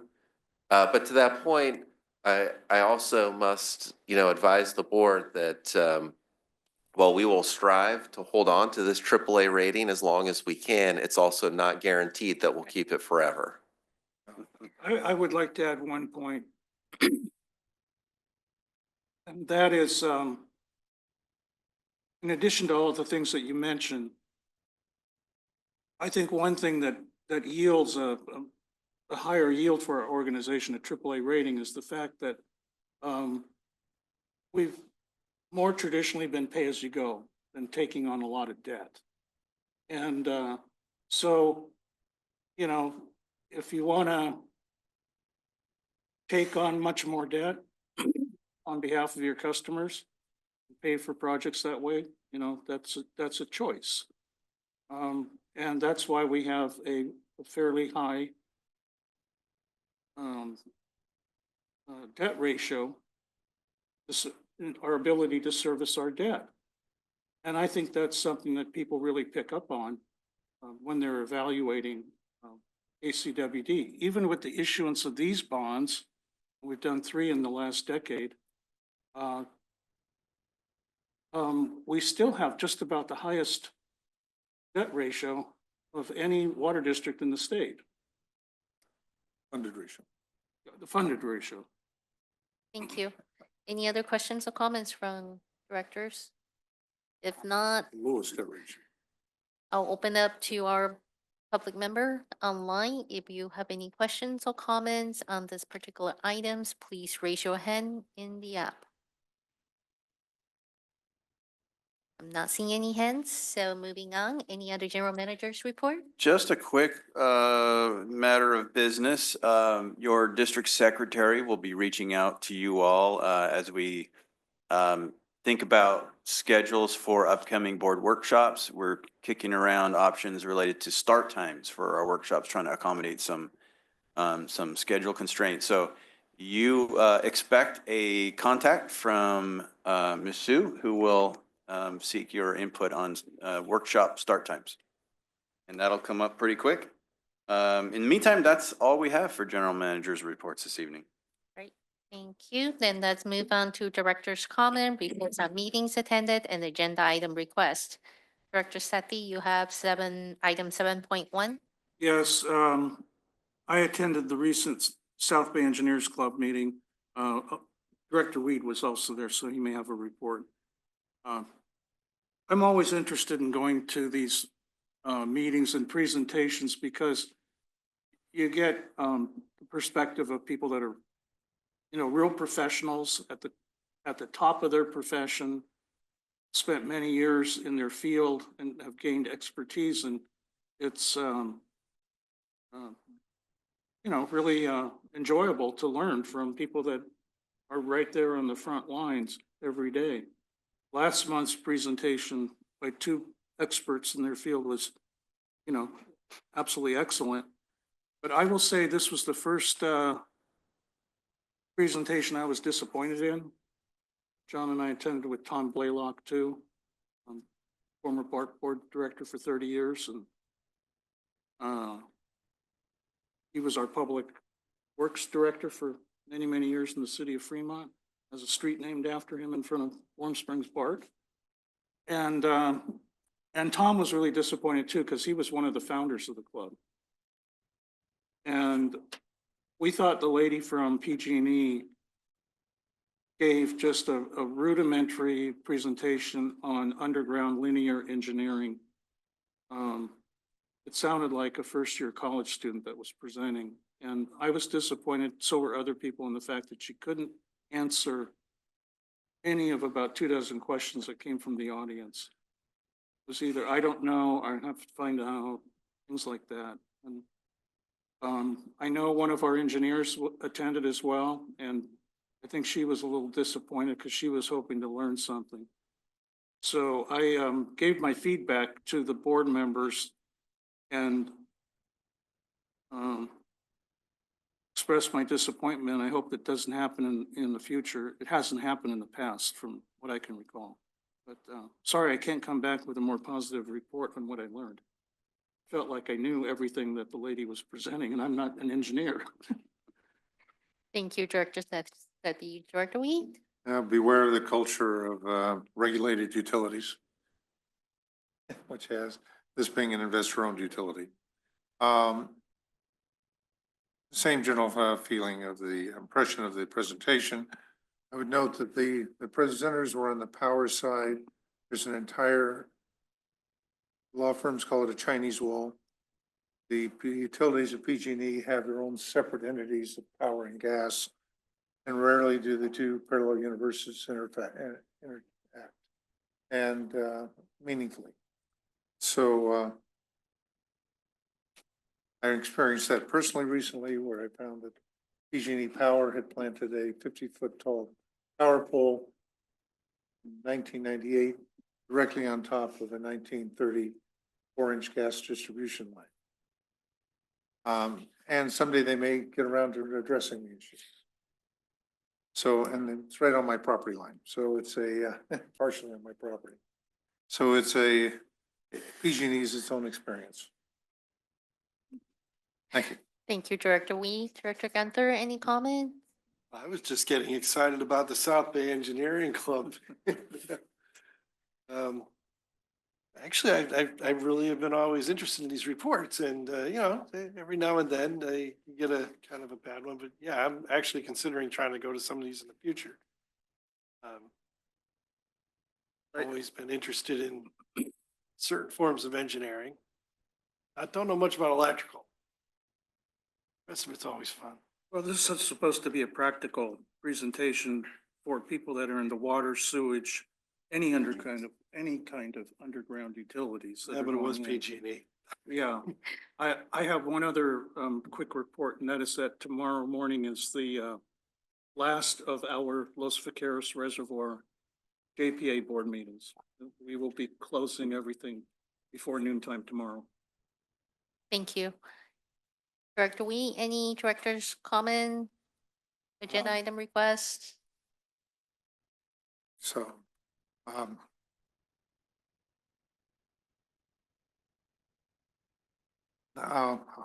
pass. All right, Director Akbari? Yeah, just one.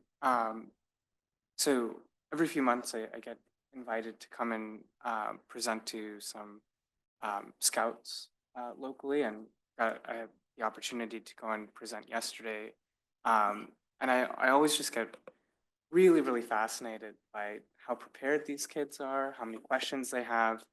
I went yesterday and was told that I'll have about 5 minutes to speak and 5 minutes for Q&A. And that ended up turning into 60 minutes of mostly Q&A. Wow. And just the one thing that I wanted to bring back to the board was every student, when I asked them if they're familiar with ACWD, said that they were familiar with ACWD. They knew the work that we do. They all remembered the school presentations. And they were very excited to be able to come and ask questions about where our water comes from. How do we clean our water? How do we deliver our water? What do we do in case of a drought? What do we do when it floods? All sorts of really, really great questions. And so I just wanted to report back on that. Those are always a lot of fun. I think I have another 3 more coming up over the next 3 months. So excited about that, but Yeah. Oh, perfect. So nothing from me, then I am going to say the meeting is adjourned at 8:19 PM.